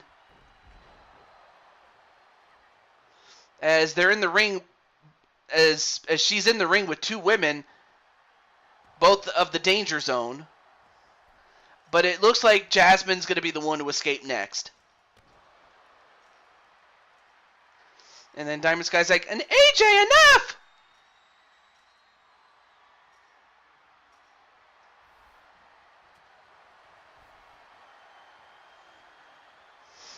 And meanwhile, Jasmine going to look to escape.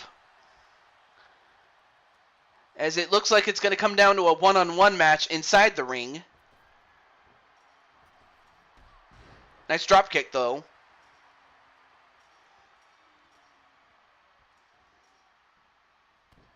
All right, now we're down to two women. Now we're down to one-on-one. We have Ring Fit Trainee and Lady Danger. So whoever escapes next will win the match.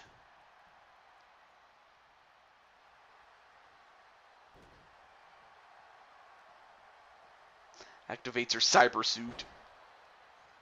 And as that happens, a knee right to the head, and now Ring Fit Trainee going to look to escape. Nope.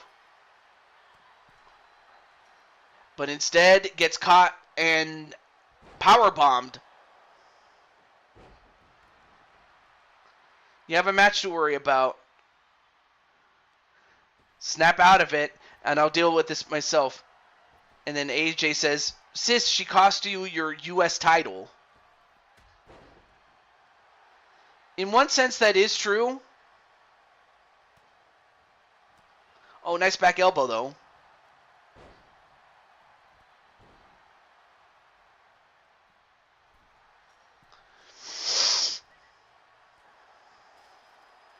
We told you, destroy the amulet.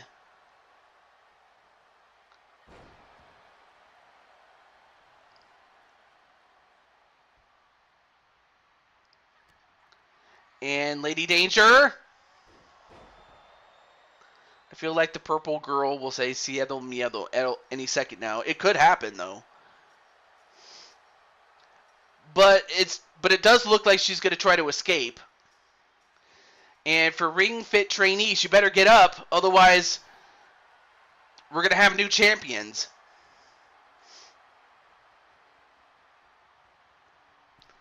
Can she stop her?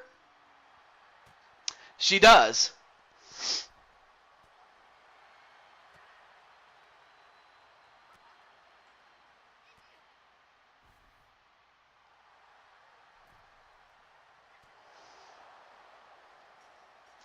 And somehow manages to keep her in the cage, and then slammed on the cage was Ring Fit Trainee. But now it looks like both of them are going to try to escape. And now both are at the top. And then slammed on the top, and down goes Lady Danger. But can Lady Danger go up and get her? She does. And in fact, she brings her down.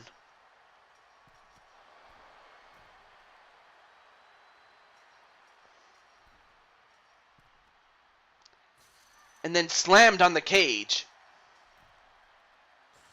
And then slammed on the cage was Ring Fit Trainee, and down she goes. AJ turns back to normal. Oh, thank God. Well, down goes Lady Danger. Excuse me, I had something in my mouth. Ugh. Had to get something out of my mouth. And a knee right to the head of Lady Danger. I mean, Captain Danger, how are you feeling about this, man?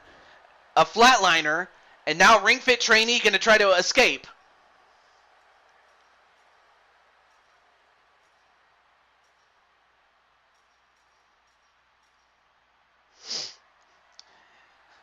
You worry on your Dido defense. You're facing 4 other men, you dummy.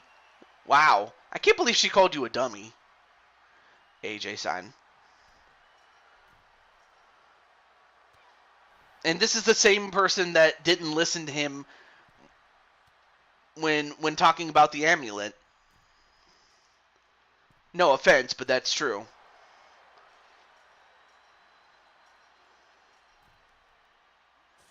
Oh, and slammed on the cage was Lady Danger, though.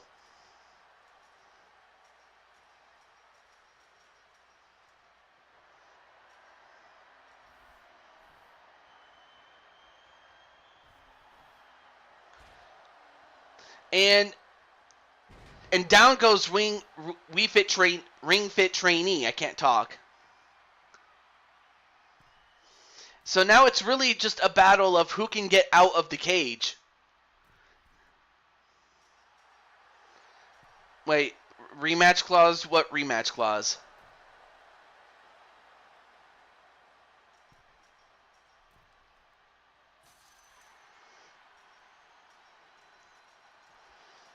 I have to leave this place.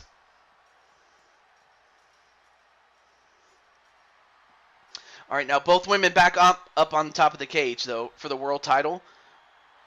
Well, yeah, he's getting his shot at the world title tonight. And once again, Ring Fit Trainee. Brandon lost it to, yeah, of course. Lost it to AJ at the Superstar Rumble. Yeah, of course.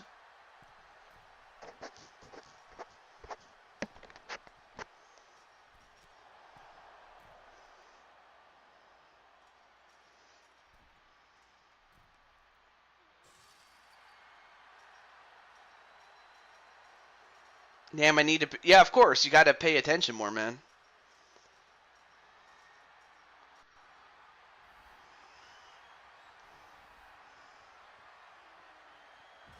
Oh, and slammed again.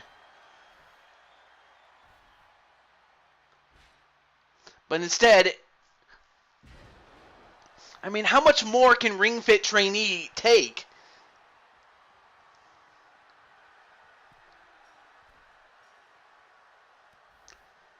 Apparently, it's going to take a lot more than that, man. What a battle this match has between these two ladies. I mean, of course, you have Lady Danger, who has been a top champion in other promotions, and then you have Ring Fit Trainee, who has stepped up her game considerably ever since coming to Blue Toad Wrestling.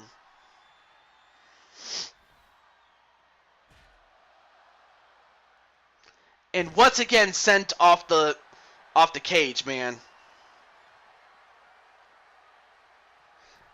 Ended already, damn.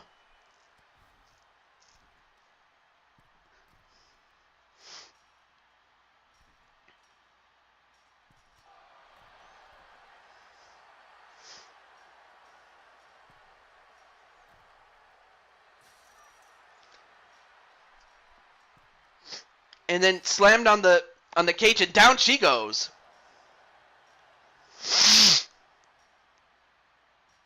Oh, and off the cage she goes as well. Now going to try to work on the legs to make it harder for her to get back up. Yeah, it's going to be controversial no matter who wins, though, but even still.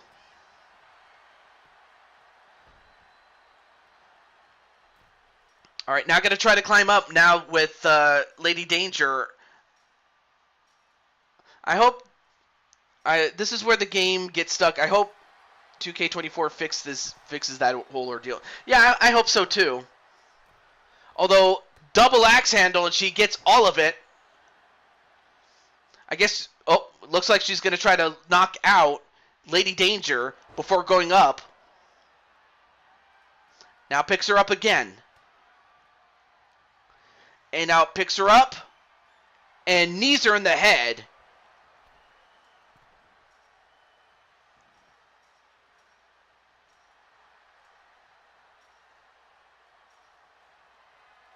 Uh-oh, she's almost out. Can she get out?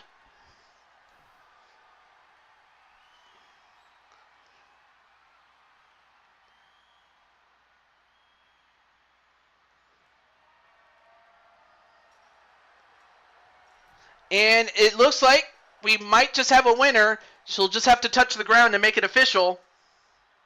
She does. The Fitness Warriors are still the tag team champions. Our first championship retained.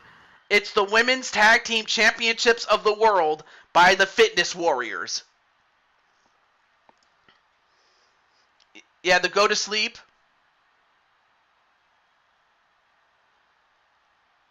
But the Fitness Warriors have successfully defended the tag team championships.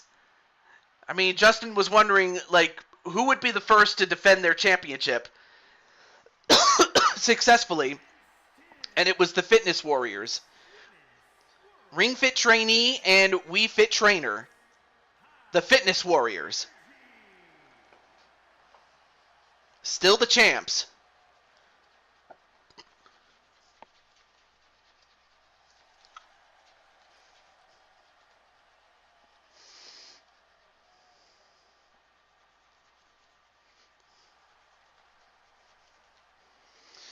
All right, we move on. We move on to our third to last match, and that match is going to be Hell in a Cell. So you have Dragonheart and Blaze McCoy. So let me just let Dragonheart and Blaze McCoy know. Excuse me.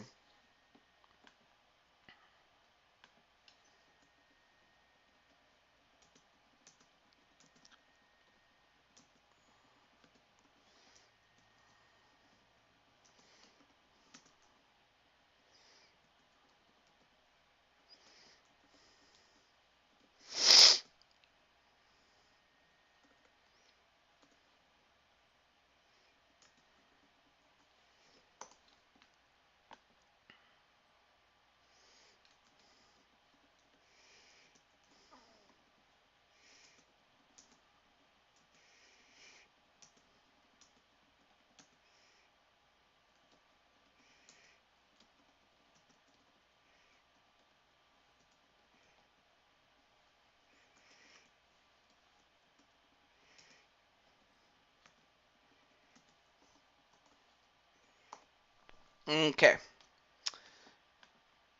All right, so here we have, we have Heel Blaze apparently, but who is going to win? So you have Blaze McCoy, the current undisputed Universal Champion,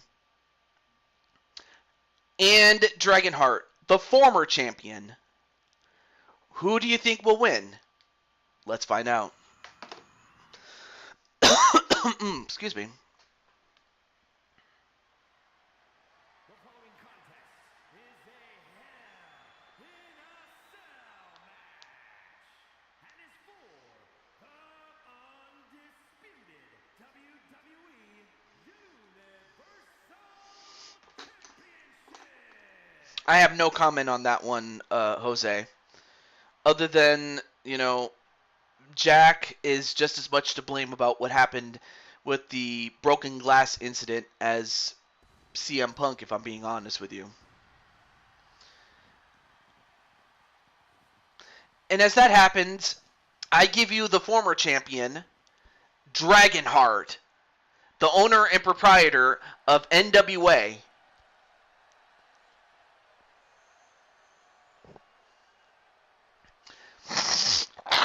As both he and Blaze will be going inside Hell in a Cell. Mm.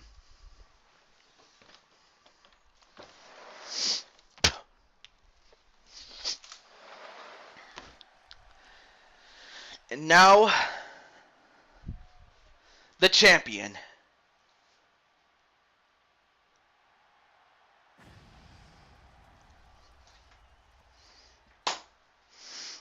Of course, Diamond Sky and Patty have the match for their other set of titles, which would be the NXT titles. Who put Pyro in the sea? Well, I mean, that's just a stage design, although that's could have been thought out better, but oh well.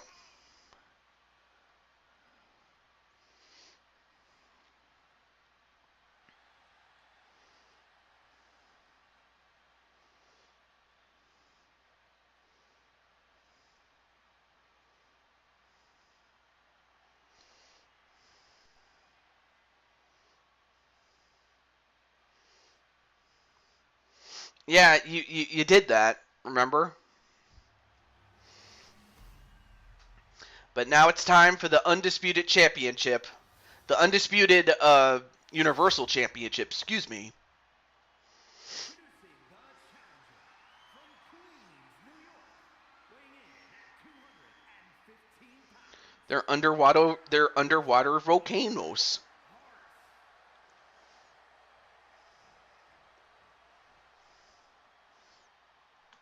And his opponent, It's not that far-fetched, really. Pennsylvania, weighing in at 250 pounds.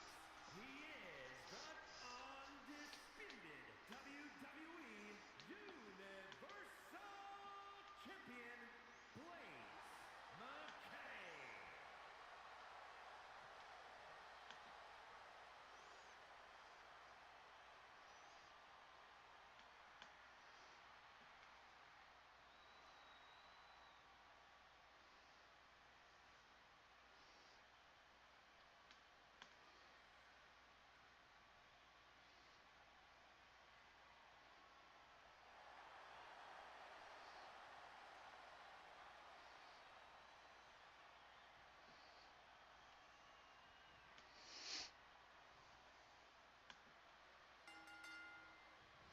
Alright, match underway. Here we go.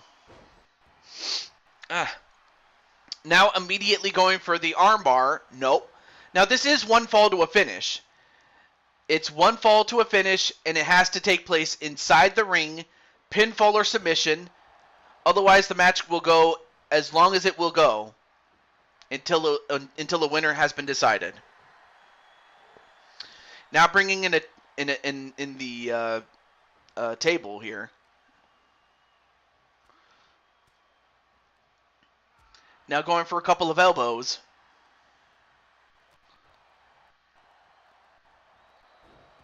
Oh, nice slingshot and then a drop kick. And it really will come down to speed versus power. And who can implement their game plan the best. So far, Dragonheart is doing just that, and then a pin on Blaze. 1, 2. Ooh, that would have been humiliating if Blaze had lost right then and there. And then we have a sledgehammer. And then slammed right into the wall.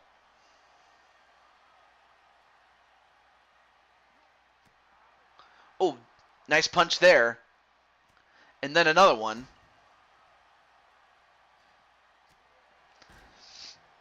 But then Dragonheart fighting back. Sledgy.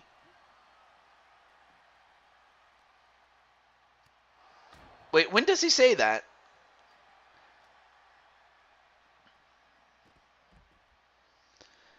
Anyway, now Dragonheart going right after Blaze. Blaze McCoy.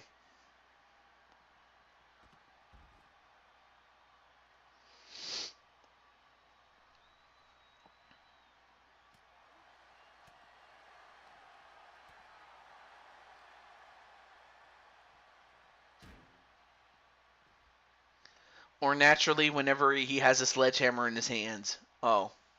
I did not know that. Oh, nice counterpunch. And one right back to Dragonheart.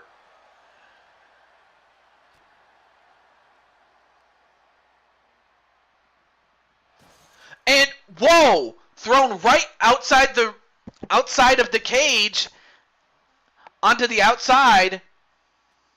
They broke through the cage.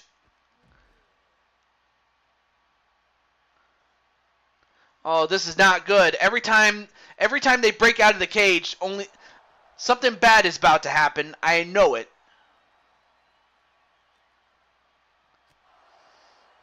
But then Dragonheart fights him off. And oh no. Now both of them are going to go up to the top. Oh, this is not good. In fact, both men are on the top. Oh, he was going to go for the Dragonheart, not the Dragonheart, the Dragon Ball punch. Or the Kamehameha. And also, rest in peace to the creator of Dragon Ball, who passed away this week. By God! By God! He fell! Dragonheart fell! And, oh my, how is he getting up from this, man? Oh, now they're fighting away from the cell.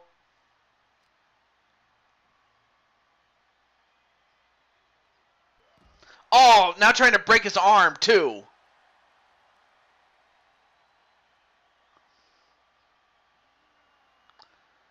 And wow, what a suplex that was.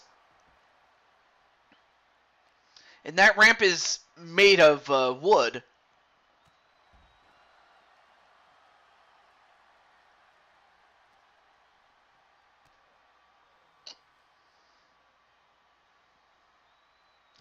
Oh, and a facebuster right onto the wooden ramp.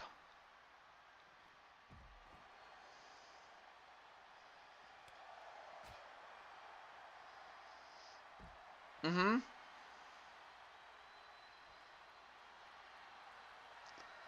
Nah. It just doesn't sound that funny. Although, wait. An attitude adjustment.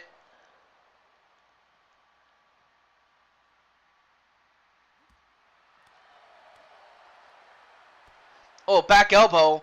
And now Blaze has been busted open.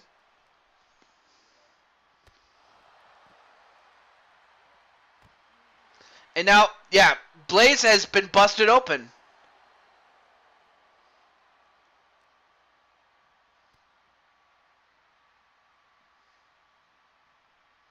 And then a spinning twisting facebuster, and then he just sits all over him.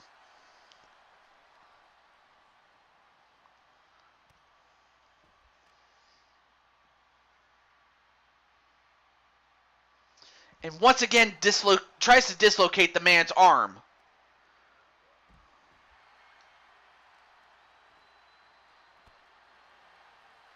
I might have to take control of one of these guys if they don't get back to the ring.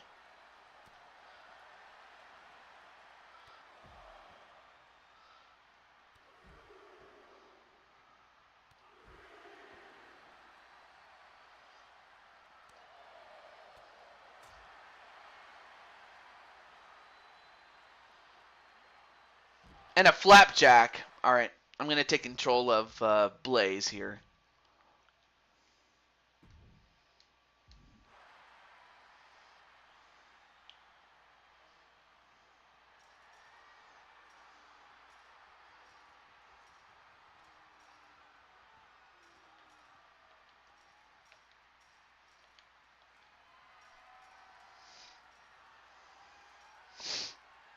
Yeah, that's crazy how you did it in one night or one morning.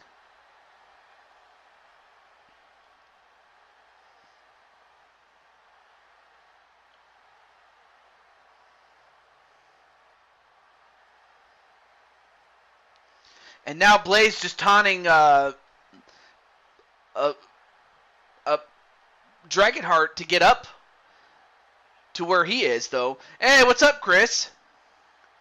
By the way, your friend Ace had a match early in the show.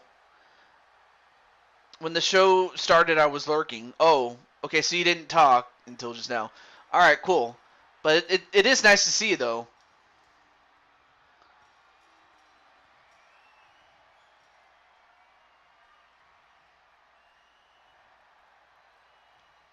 All right, here we go. Well, unfortunately, no, he did not win, though not for a lack of trying. All right, now both men back up on the top of the back on top of the cage, and an attitude adjustment. But I mean, that took a lot out of him. But he gets back up though. However, Dragonheart has already fallen off of the cell once before. Wins my match. 2 matches from now, Jet Strike San. And, by God! And Blaze just lost his footing, and he fell off the cage! Each man has fallen off. I can't believe this.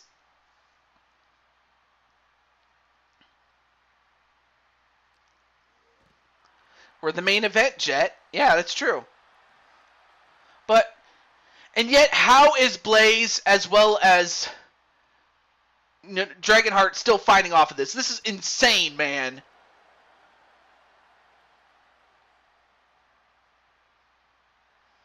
And now, look at this. Now he's going back up.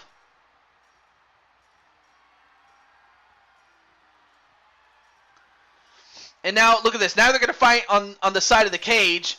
And slammed on the cage was Dragonheart. Oh, slammed again. And again to Blaze. And, oh, down goes Blaze again. This time from half the height. No, it's just purely pin or submission inside the ring.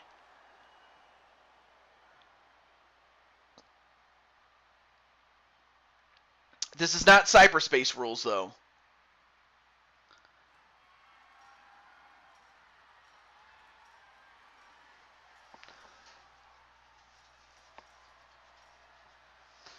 And now both men on top. Oh, back elbow. Oh my goodness, they almost fell. Almost fell off again. Then a backflip. And then the pyro strike gets him up again. Now he's going to snap his leg off. Or try to, anyway. And look at the strength. Oh, man.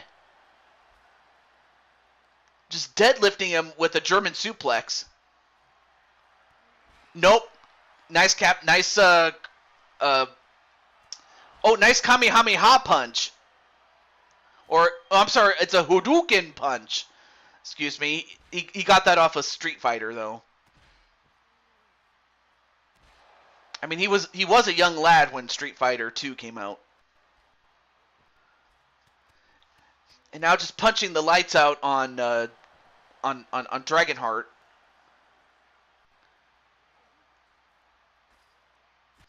Whoa, nice face buster. And then a running knee.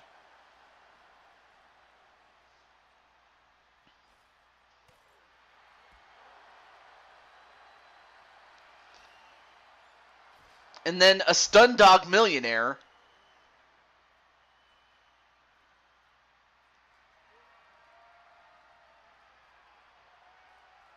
Oh, no. By God! This time... Excuse me. This time throwing up off the cage. Instead of just falling off by accident, he threw him off. And then... Oh, okay, well, that didn't work there. All right, I'm gonna control Dragonheart, and I'm gonna get him back in the ring. Hold on.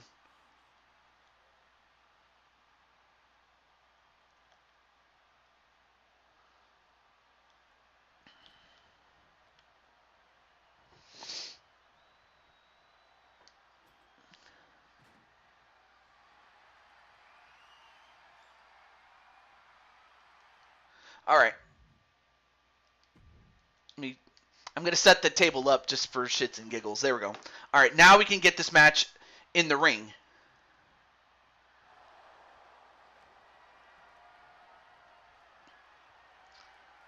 And going for a suplex, got him right through the table. And is that enough? 1, 2, 3, and Dragonheart wins it. Yeah, that was a bit anticlimactic, but we had to get the match ended, especially after falling off twice. Like, once was accidental, and then the second time he threw him off. What an insane match this was.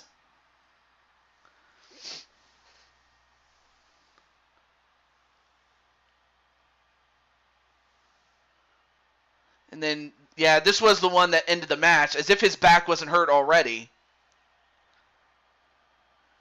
But once again, the winner, and once again, the undisputed Universal Champion, Dragonheart. I mean, out of all the championships, that championship has been the most synonymous with Dragonheart.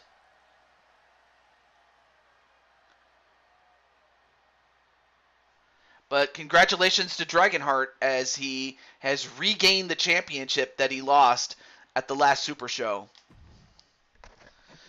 But what a match that was. But up next, it's going to be Lissa and Mitty. I don't know if... I want to say that both Lissa and Mitty's owners are in the chat lurking. So I'll just get right into it.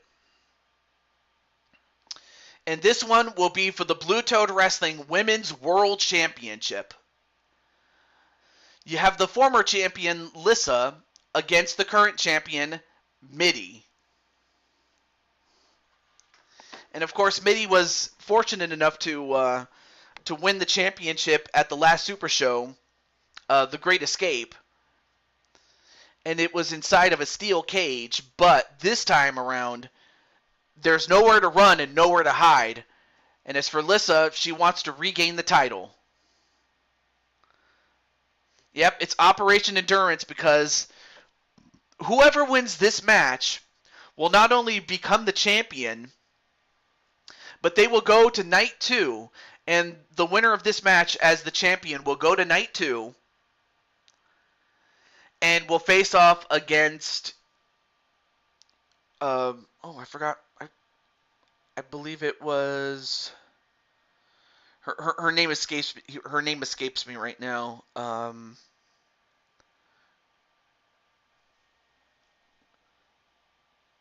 I just know that Mitty will, or whoever wins this match, will be facing off against the winner of that match that happened. I'll have to look it up really quickly.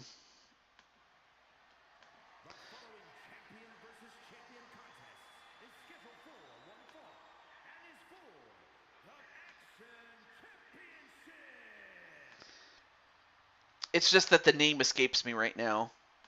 No pun intended.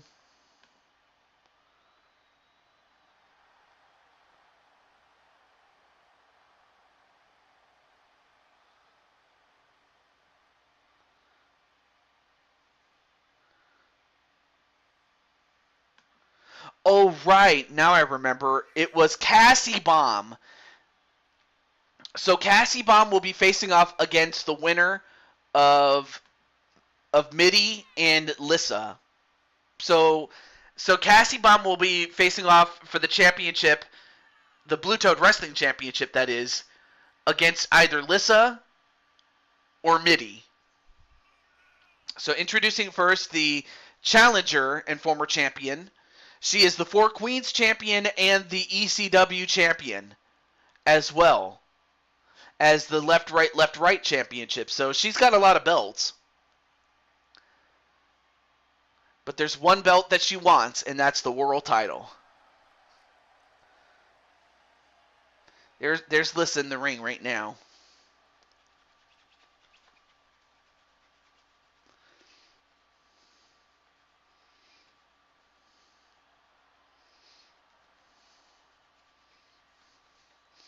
And now, the champ.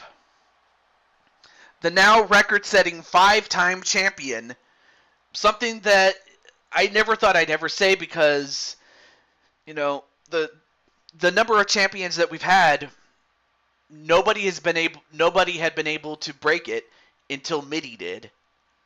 The first to become a 4-time champion and the first to become a 5-time champion and set the record for most reigns. And yes, Night 3 are going to be the Superstar Rumble winners, meaning whoever wins at Night 2 between the winner of this match and Cassie Bomb will be facing off against Tian Long Wen, the Superstar Rumble winner in the Women's Rumble. And as for the men, we'll get to that in a moment. But that's what it's for, the Blue Toad Wrestling Women's World Championship.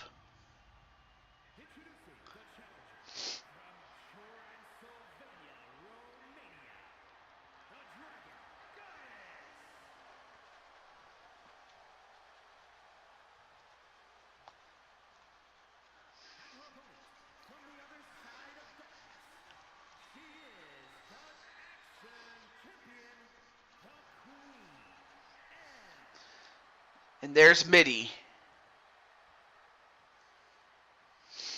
Yeah, it's a bit more complex, but it will be simplified when all is said and done.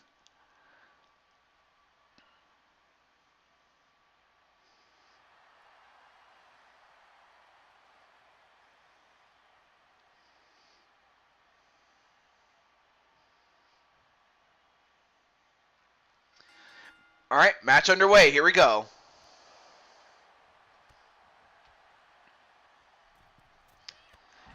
And then a dropkick onto Lissa. And for Mitty, if she can win, she can definitely put Lissa's involvement in the world title picture, for the short term at the very least, on ice.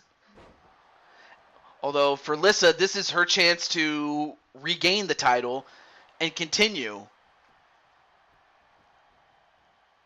in the main events of these matches, or in the main events of the Blue Toad Mania matches, I should say. Excuse me.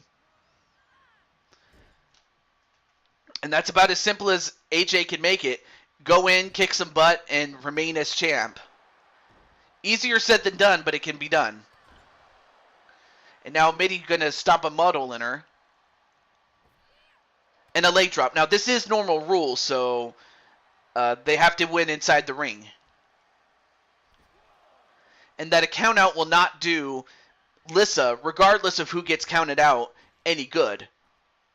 So so for Lissa to win, she has to get the match in the ring.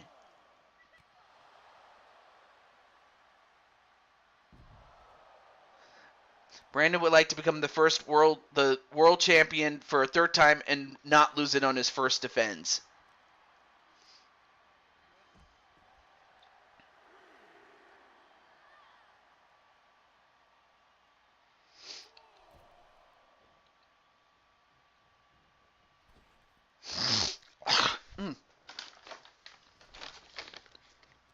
Yeah, here we go. Anyway, now Alutha's pressed with punches.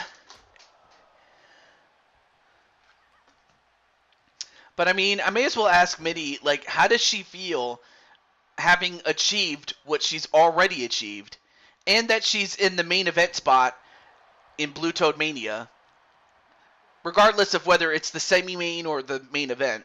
But still, it's closer to the main event, really.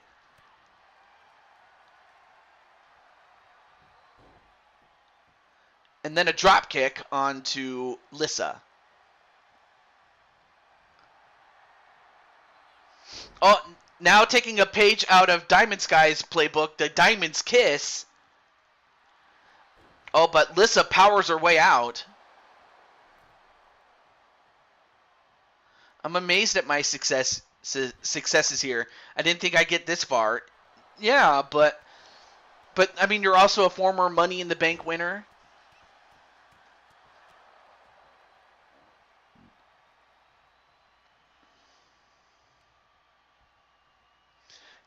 And once again, trying to break your leg, Mitty.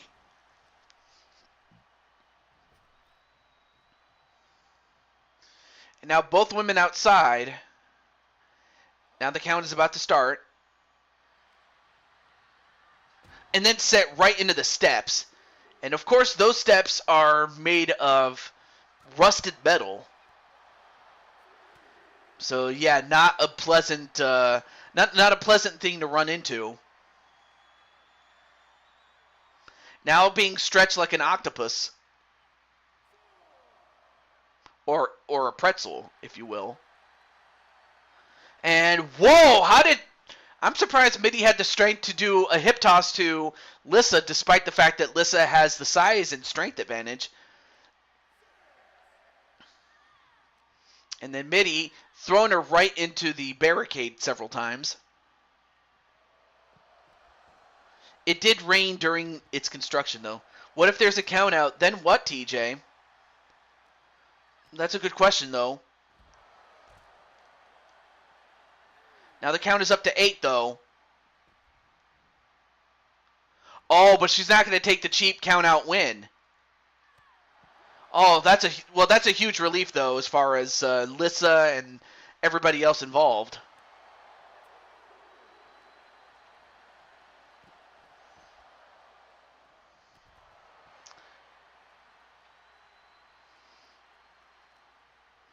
All right. Well, at least Lissa has been sent back inside the ring, so we're not going to get a count out. All right, now both women back inside the ring. This is the drop kick. And then again, I keep forgetting what you call this, Lissa, but goes for the pin. 1, 2, no.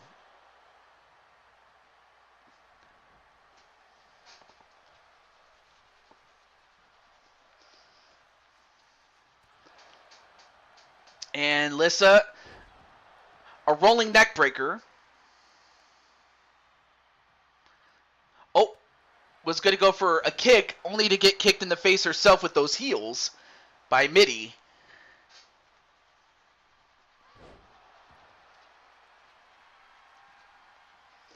I don't have names for my moves. Okay. And once again, a tribute to Diamond Sky with the Diamond's Kiss. Or, Mitty, if you do have a name for it, let me know. Because if I'm wrong, let me know. However, a knee lift right to the head of Mitty, and that dazed her. Back elbow. Oh, now going for the crossface. And now Mitty's in trouble. Oh, Mitty. I don't have names for mine either. Oh, well, I'll think of some. No worries. But Mitty does escape, though.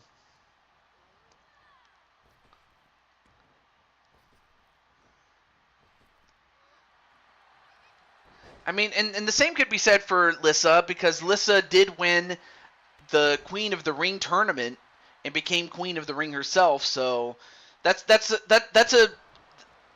an accomplishment that will never be taken away, really. And a roll-up pin. 1, 2, no. Ooh. Another missed drop kick, though.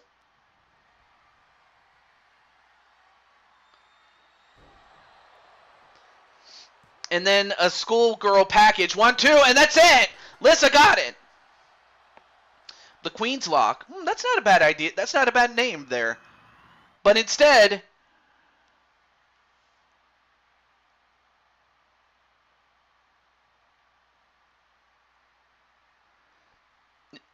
oh, I got it. How about the Dragon's Claw? Because it's like a dragon used his claw or her claw or its claw to keep its prey down.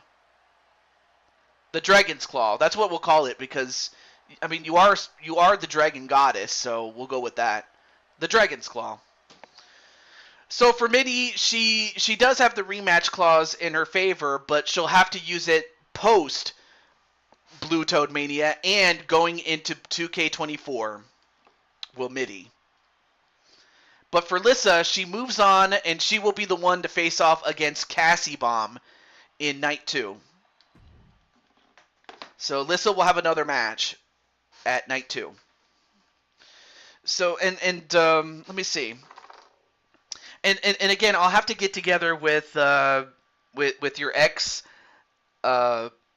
Atticus and then Azriel and Kelly, especially if there's any matches that would otherwise not fit based on what has happened on the show. But nonetheless, though, GG's indeed. But now it's time for the main event. It's time for the Power of 5. So we have from left to right, we have Azriel Black, Jay Virtus. You can book me for that if you want to, TJ. What do you mean by that? Like, oh, you mean for the next post Blue Toad Mania show? I have no issue with that. Oh, and I'll get to what AJ's talking about in a moment. We have Jay Virtus, Brandon Cuevas, Jet Strike, and AJ, the champion himself. But in addition to those championships, also on the line is the European Championship and the United States title. Yes, I'll make sure that you're booked either night 2 or night 3, Mr. Chris Frost. So you are cool. And speaking of which, let me let everybody else know that their match is up next. I'll start with Jet Strike. So give me a second.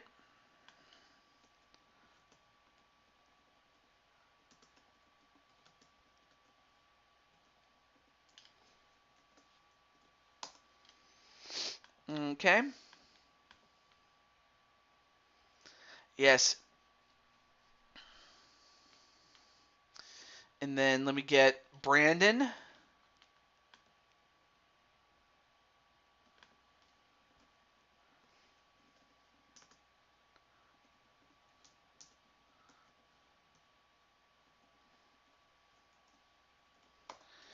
And then let me get Mr. Jay Virtus himself.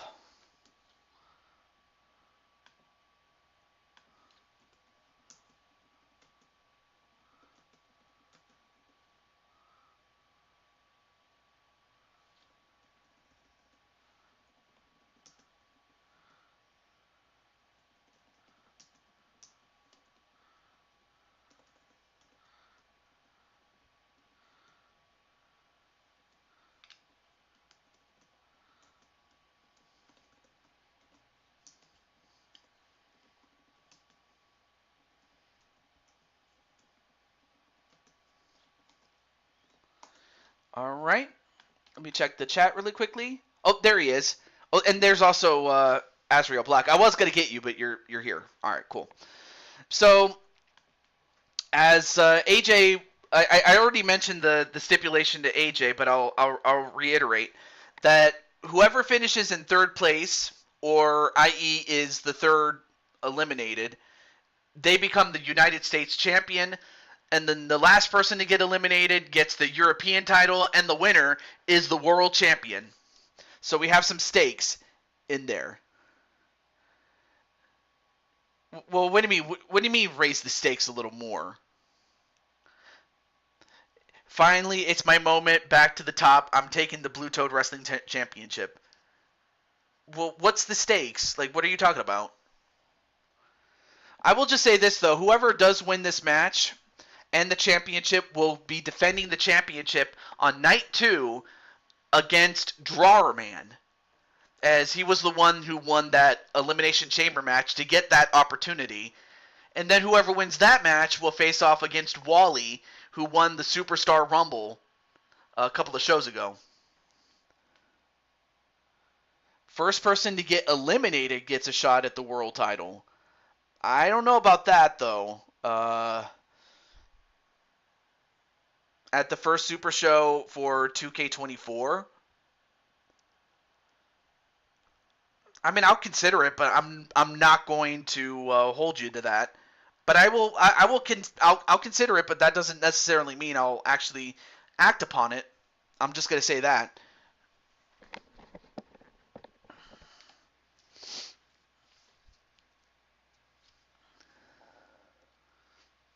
I'm just saying, you know.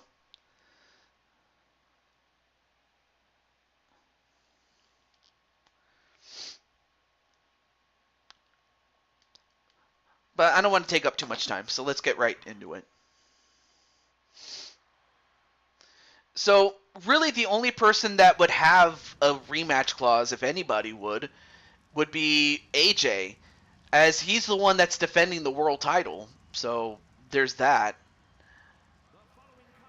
That's the NFL draft in a nutshell. I mean, it is, but not in that sense. And plus, like I said, the show's long enough. Well, you know, again, I will consider it, but I'm not going to actually do it unless it makes sense to do so.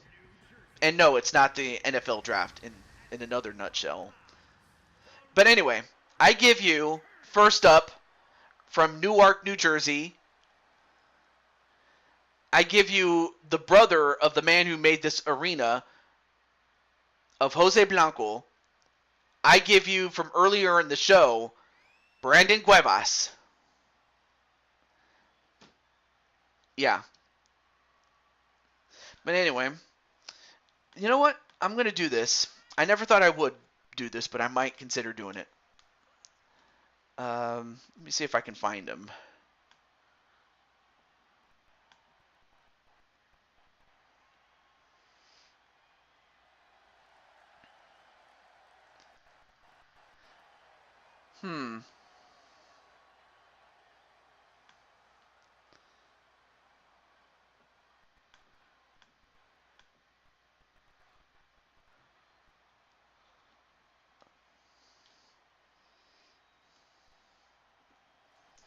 Well, up next is the current United States champion, after having won it in a ladder match in a 5-way match of its own. And that man is a former world champion twice before, former 2-time Blue Toad Wrestling World Champion, and that man is Jetstrike.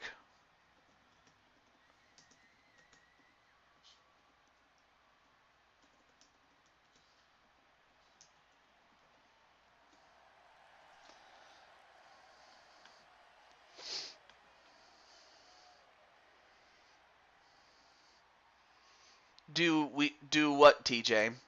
Oh, I was gonna ask. Hang on a second. I'll just DM it to you.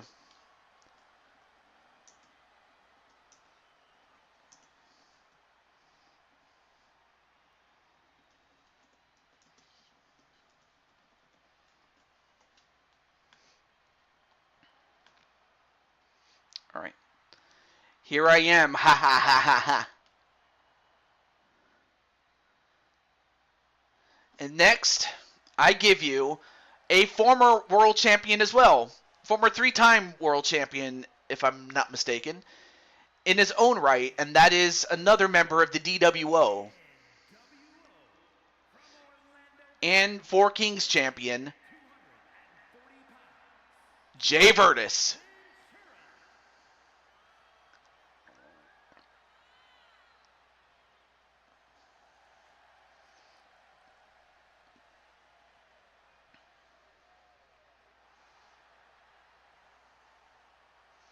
And of course, the reason he looks the way that he does is that's what his it's based off of the man of I can't even talk.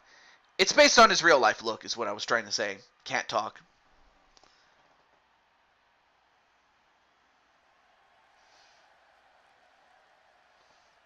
Of course, he's also a big fan of John Cena, so that's why I gave him John Cena's entrance and most of his moves. And then I give you the European champion. Oh, no, wait. I thought the European champion would be up next. All right, well, anyway, I give to you the champ. Weighing in at 200. Another Four Kings co-champion. He's also the owner and proprietor of Cyberspace Federation. Not to mention he's the world champion there. And he is the King of the Ring winner. And he is the Blue Toad Wrestling World Champion. He is AJ Cool Kid.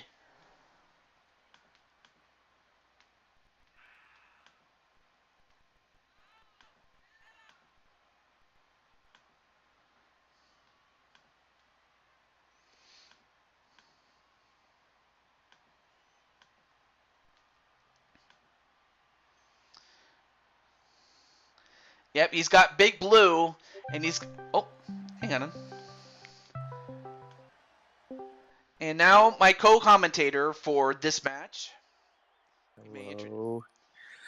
Yes, we have AJ himself, and yes, he can talk and commentate his own matches.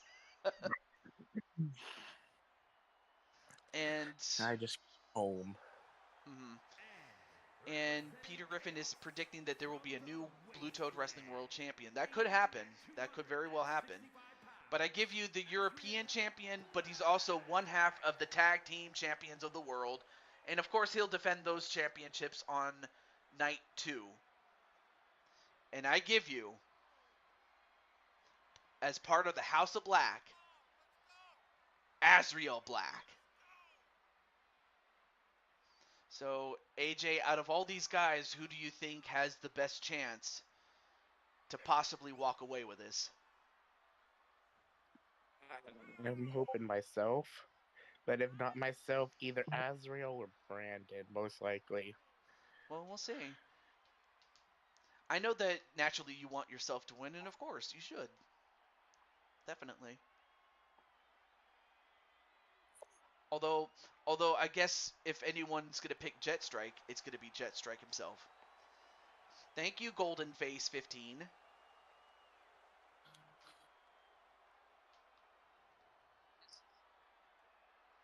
And then AJ says, Jet, I'm not your only opponent. That's true.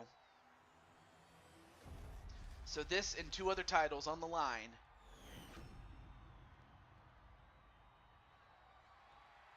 And we have Penelope Pineapple. It turns out that that's her name, Penelope Pineapple.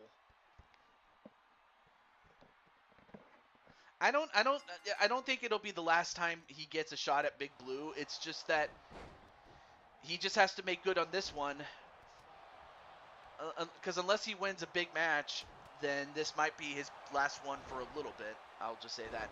Anyway, match underway, and of course, you have 2 members of the DWO with AJ and Jay Virtus, a former member in Jetstrike, and then 2 members of the Chaos Elite in the Men in Red,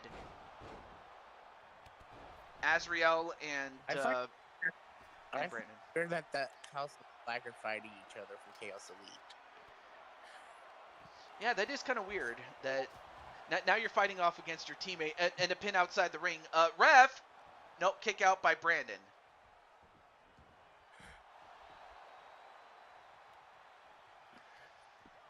Wait, 1, 2, no, kick out by Jetstrike.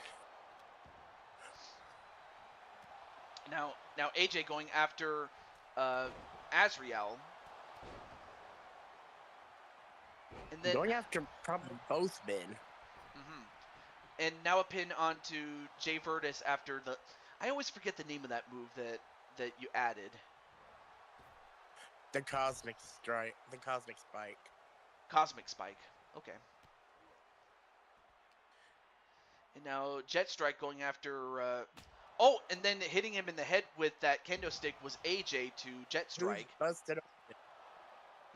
I didn't see who got busted open, though. I guess if anyone saw it, it would be Jose. I mean, this is chaos, man. Why not Cosmic Flare?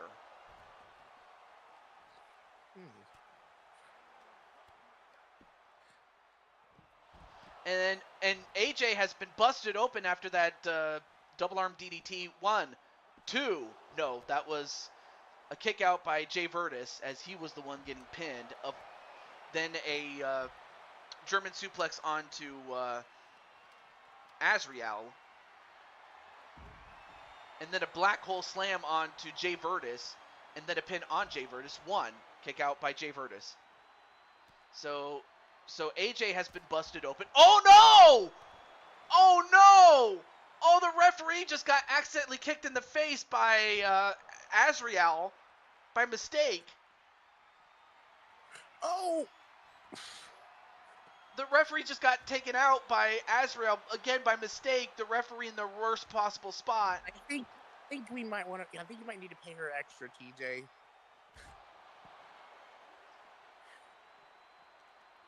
Although she's getting back up though. Yeah, she's back up now. I mean, that ref is hardcore. And now a pin. She's not the best. 1, 2. No, kick out.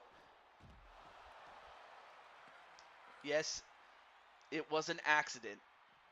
And then, oh my goodness! AJ just had the brass knuckles in his hand and knocked out Jet Strike with them. 1, 2, and Jet Strike somehow still kicked out of that.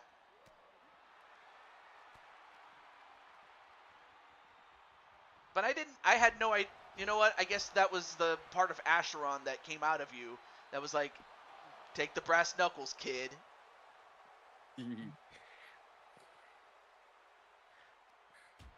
And plus, it is fair game. Yeah. And the Magic Killer onto Jet Strike by both Azrael and Jay Virtus. But nobody eliminated yet. I don't know how Jet Strike feels about getting hit with brass knuckles, but still. But then he got hit with a clothesline from behind, though. And Azrael was going to give AJ the Night Walk, but AJ got out of it. And now a pin onto Jet Strike. 1, 2.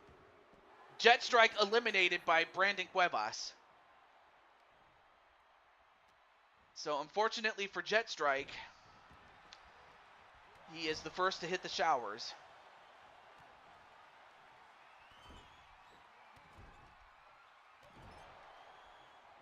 And then the Night Walk onto Brandon. And now just about everybody bails out of the ring except for Azrael. Hopefully we'll get a word from Jet Strike, but man, I feel bad for Jet Strike because part of me thought he would make it to the final 3 or something like that. And he says GG. Well, you know what? I definitely give Jet Strike a lot of credit, for taking it on the chin. So I give him credit. And then a pin onto AJ after the Night Walk. 1, 2, a kick out by AJ. Then the 44 gauge onto Jay Virtus inside the ring by Brandon. 1, 2. Ages that What's that? Brandon, he has the 18. What? Oh, it's the 18 gauge. I'm sorry. I don't know why I said 44. 18 gauge. My bad. The 18 gauge once again onto Jay Virtus. Now he has his feet on the ropes. 1, 2. And he got the extra leverage, and that eliminates Jay Virtus. So now we're down to 2 members of the Chaos Elite and the Champ. And the ref did not catch it. Wow. Well, I mean, even if she did what she did, but it's no disqualification anyway, so it's like there's that. But I'm so sorry there, Jet Strike. At the very least, what I could do is give you another match for Blue Toad Mania. It's the least I can do for you, man. I'm so sorry.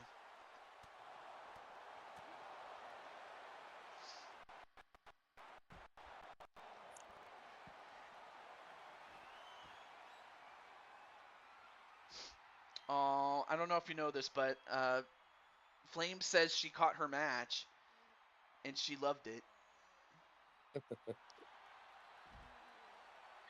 Uh-oh. Is that the sharpshooter? Yeah. On to Azrael? I guess Brandon wants Azrael no part of this.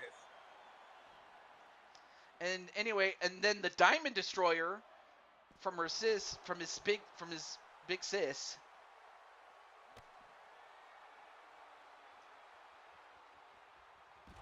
And then the Lions pounce onto Brandon. 1, 2. No, kick out by Brandon though. And AJ wondering, what do I have to do to put either one of these two brutes away? There's a lot that I have to probably do.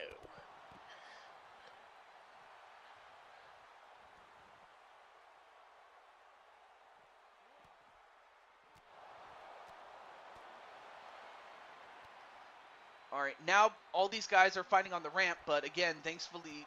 Oh! And the final verdict, which is that super kick, 1, 2. No, kick out by Azrael. That normally would have put away a lot of other guys, but instead, a German suplex onto AJ. Azrael's probably been kicked by that a lot, so he knows how to probably get out of it. Yeah, he has a tolerance for it, I have to say. I mean, how many times can you get kicked in the head? And oh my gosh, he broke your hand. Or he tried to break the fingers, but instead, they're not broken completely. It's just... But you can definitely... But I imagine you're grabbing your hand in pain right there. Oh, no. Oh, the Night Walk, which is that brain buster that he just did. But AJ's hurt. AJ's roaring, but he's roaring like the wounded animal that he is. Although, I don't wait a understand why they didn't cover me. It looks like they want to... I mean, they had you right dead to rights, really. But anyway, the Night Walk onto Brandon. 1, 2. No, kick out by Brandon, though. And now AJ with the bat. Now going to make them pay for not finishing off AJ when they had the chance. Although Azrael, he takes out AJ, but then he goes right back after Brandon. And then, wait. I guess they want to finish me off last. And then a spinning kick onto Brandon and a pin. 1, 2. And Brandon's eliminated, but he gets to be the United States champion. And then, uh-oh. Oh, he's going to go for the Night Walk again. No, countered this time by AJ. And now AJ tosses him back into ringside. And now AJ trying to get his bearings in. All right, now both men back in the ring. Off the ropes. And a dragon suplex. It all comes down to this, and Shattered Dreams. Is that enough? For the win. 1, 2. And AJ, against all odds, has done it. He is still the Blue Toad Wrestling World Champion.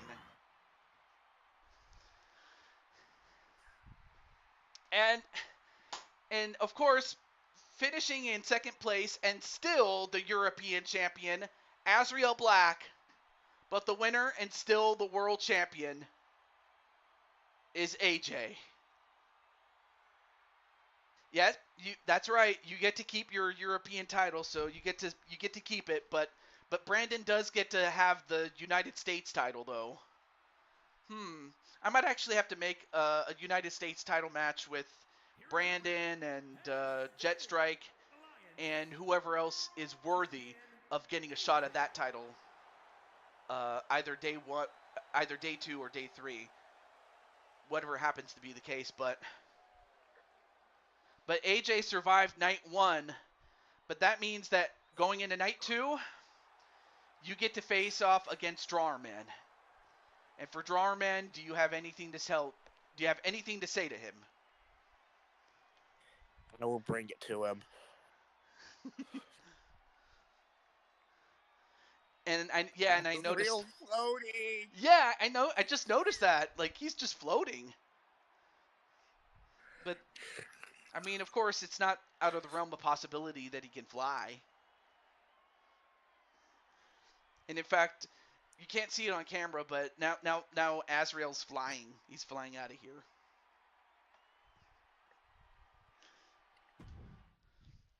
And you know why? Because he has to get away. He's got to get away. He's gotta fly away. I I'm sorry. I had to do it. I had to do it. But I mean, AJ, what do you have to say, man? I'm shocked. Oh, man, what a show. I mean, and I guess one of the things that made it great was the fact that we didn't have to go through a rumble. We just went right into the main card, man. That, but that's one of the things I like about Blue Toad Mania is that you just get right into the action.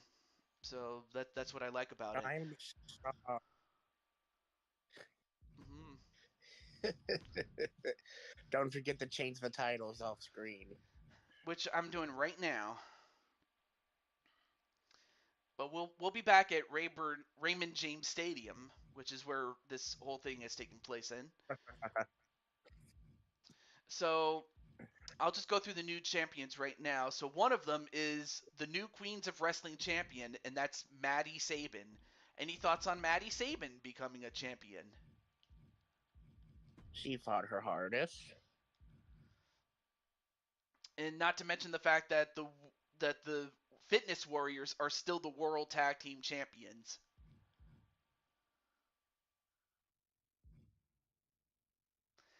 And then not to mention the fact that Lissa has regained the championship that she lost to Mitty uh, on the last show.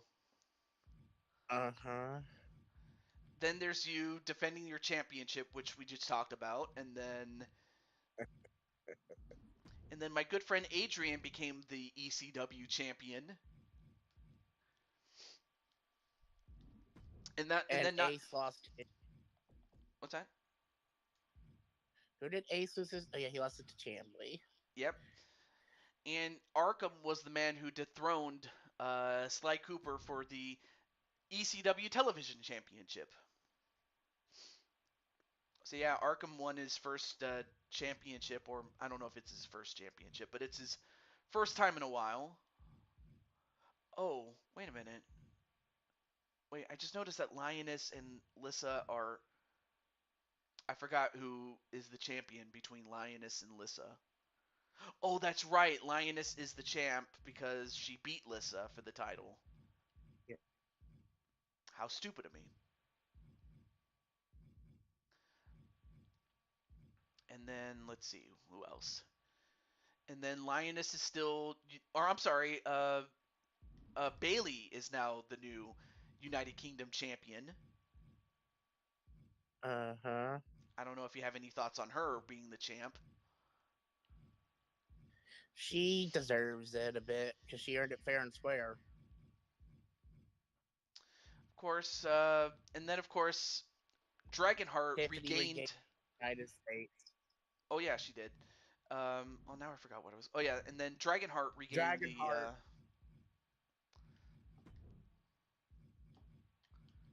United States. Where is it? Yep. It just sucks though that. Brandon fought the United States champion. Oh, that's right. Where is she? Or where is it? United States. Where is it? Oh, right over here.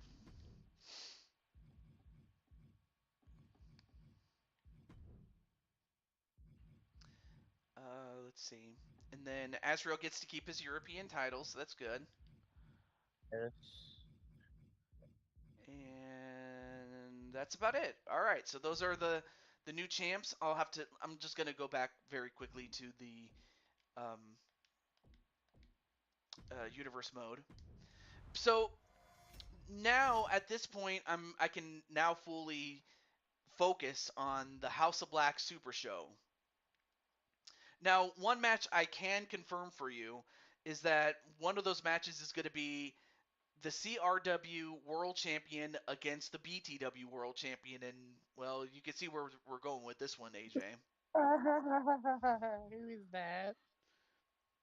Who is the CRW champion? Azrael or Atticus or whoever's in the chat that does know the answer.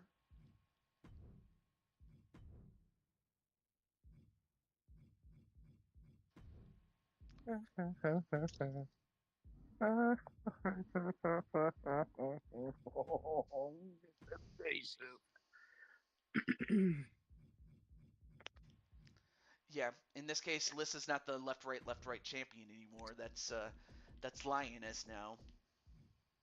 Yeah, Baruni. Though I mean, though it's not like Lissa's gonna miss it because she's the world champ again. But congratulations nonetheless to those involved, and I just want to say thank you for coming in. Now I understand that my good friend or that Atticus and Azrael on Atticus's channel is going to be doing a creation suite on 2K24. So I do want to give him some. I do want to give him some time, so I don't want to take up too much time over here. But I want to say thank you to AJ for coming in on this last match and everybody that's been watching from the start to now. So thank you, AJ. You're welcome. And Jose asked the question. yes, you are on. You're actually on. As a matter of fact, you're going to be on night 2 of Blue Toad Mania, and it won't be just any match. It'll be for a championship, and it will be against. Well, actually, you'll be. Well, first and foremost, you'll be teaming up with Damian Shelley, and it will be for the Blue Toad Wrestling World Tag Team Championships. On the strength of Jose Blanco's win at that Rumble match that happened before the Great Escape, he and Damian were in the top 5 for the tag team titles, and because of it, they get a shot at the tag team titles. Uh-huh.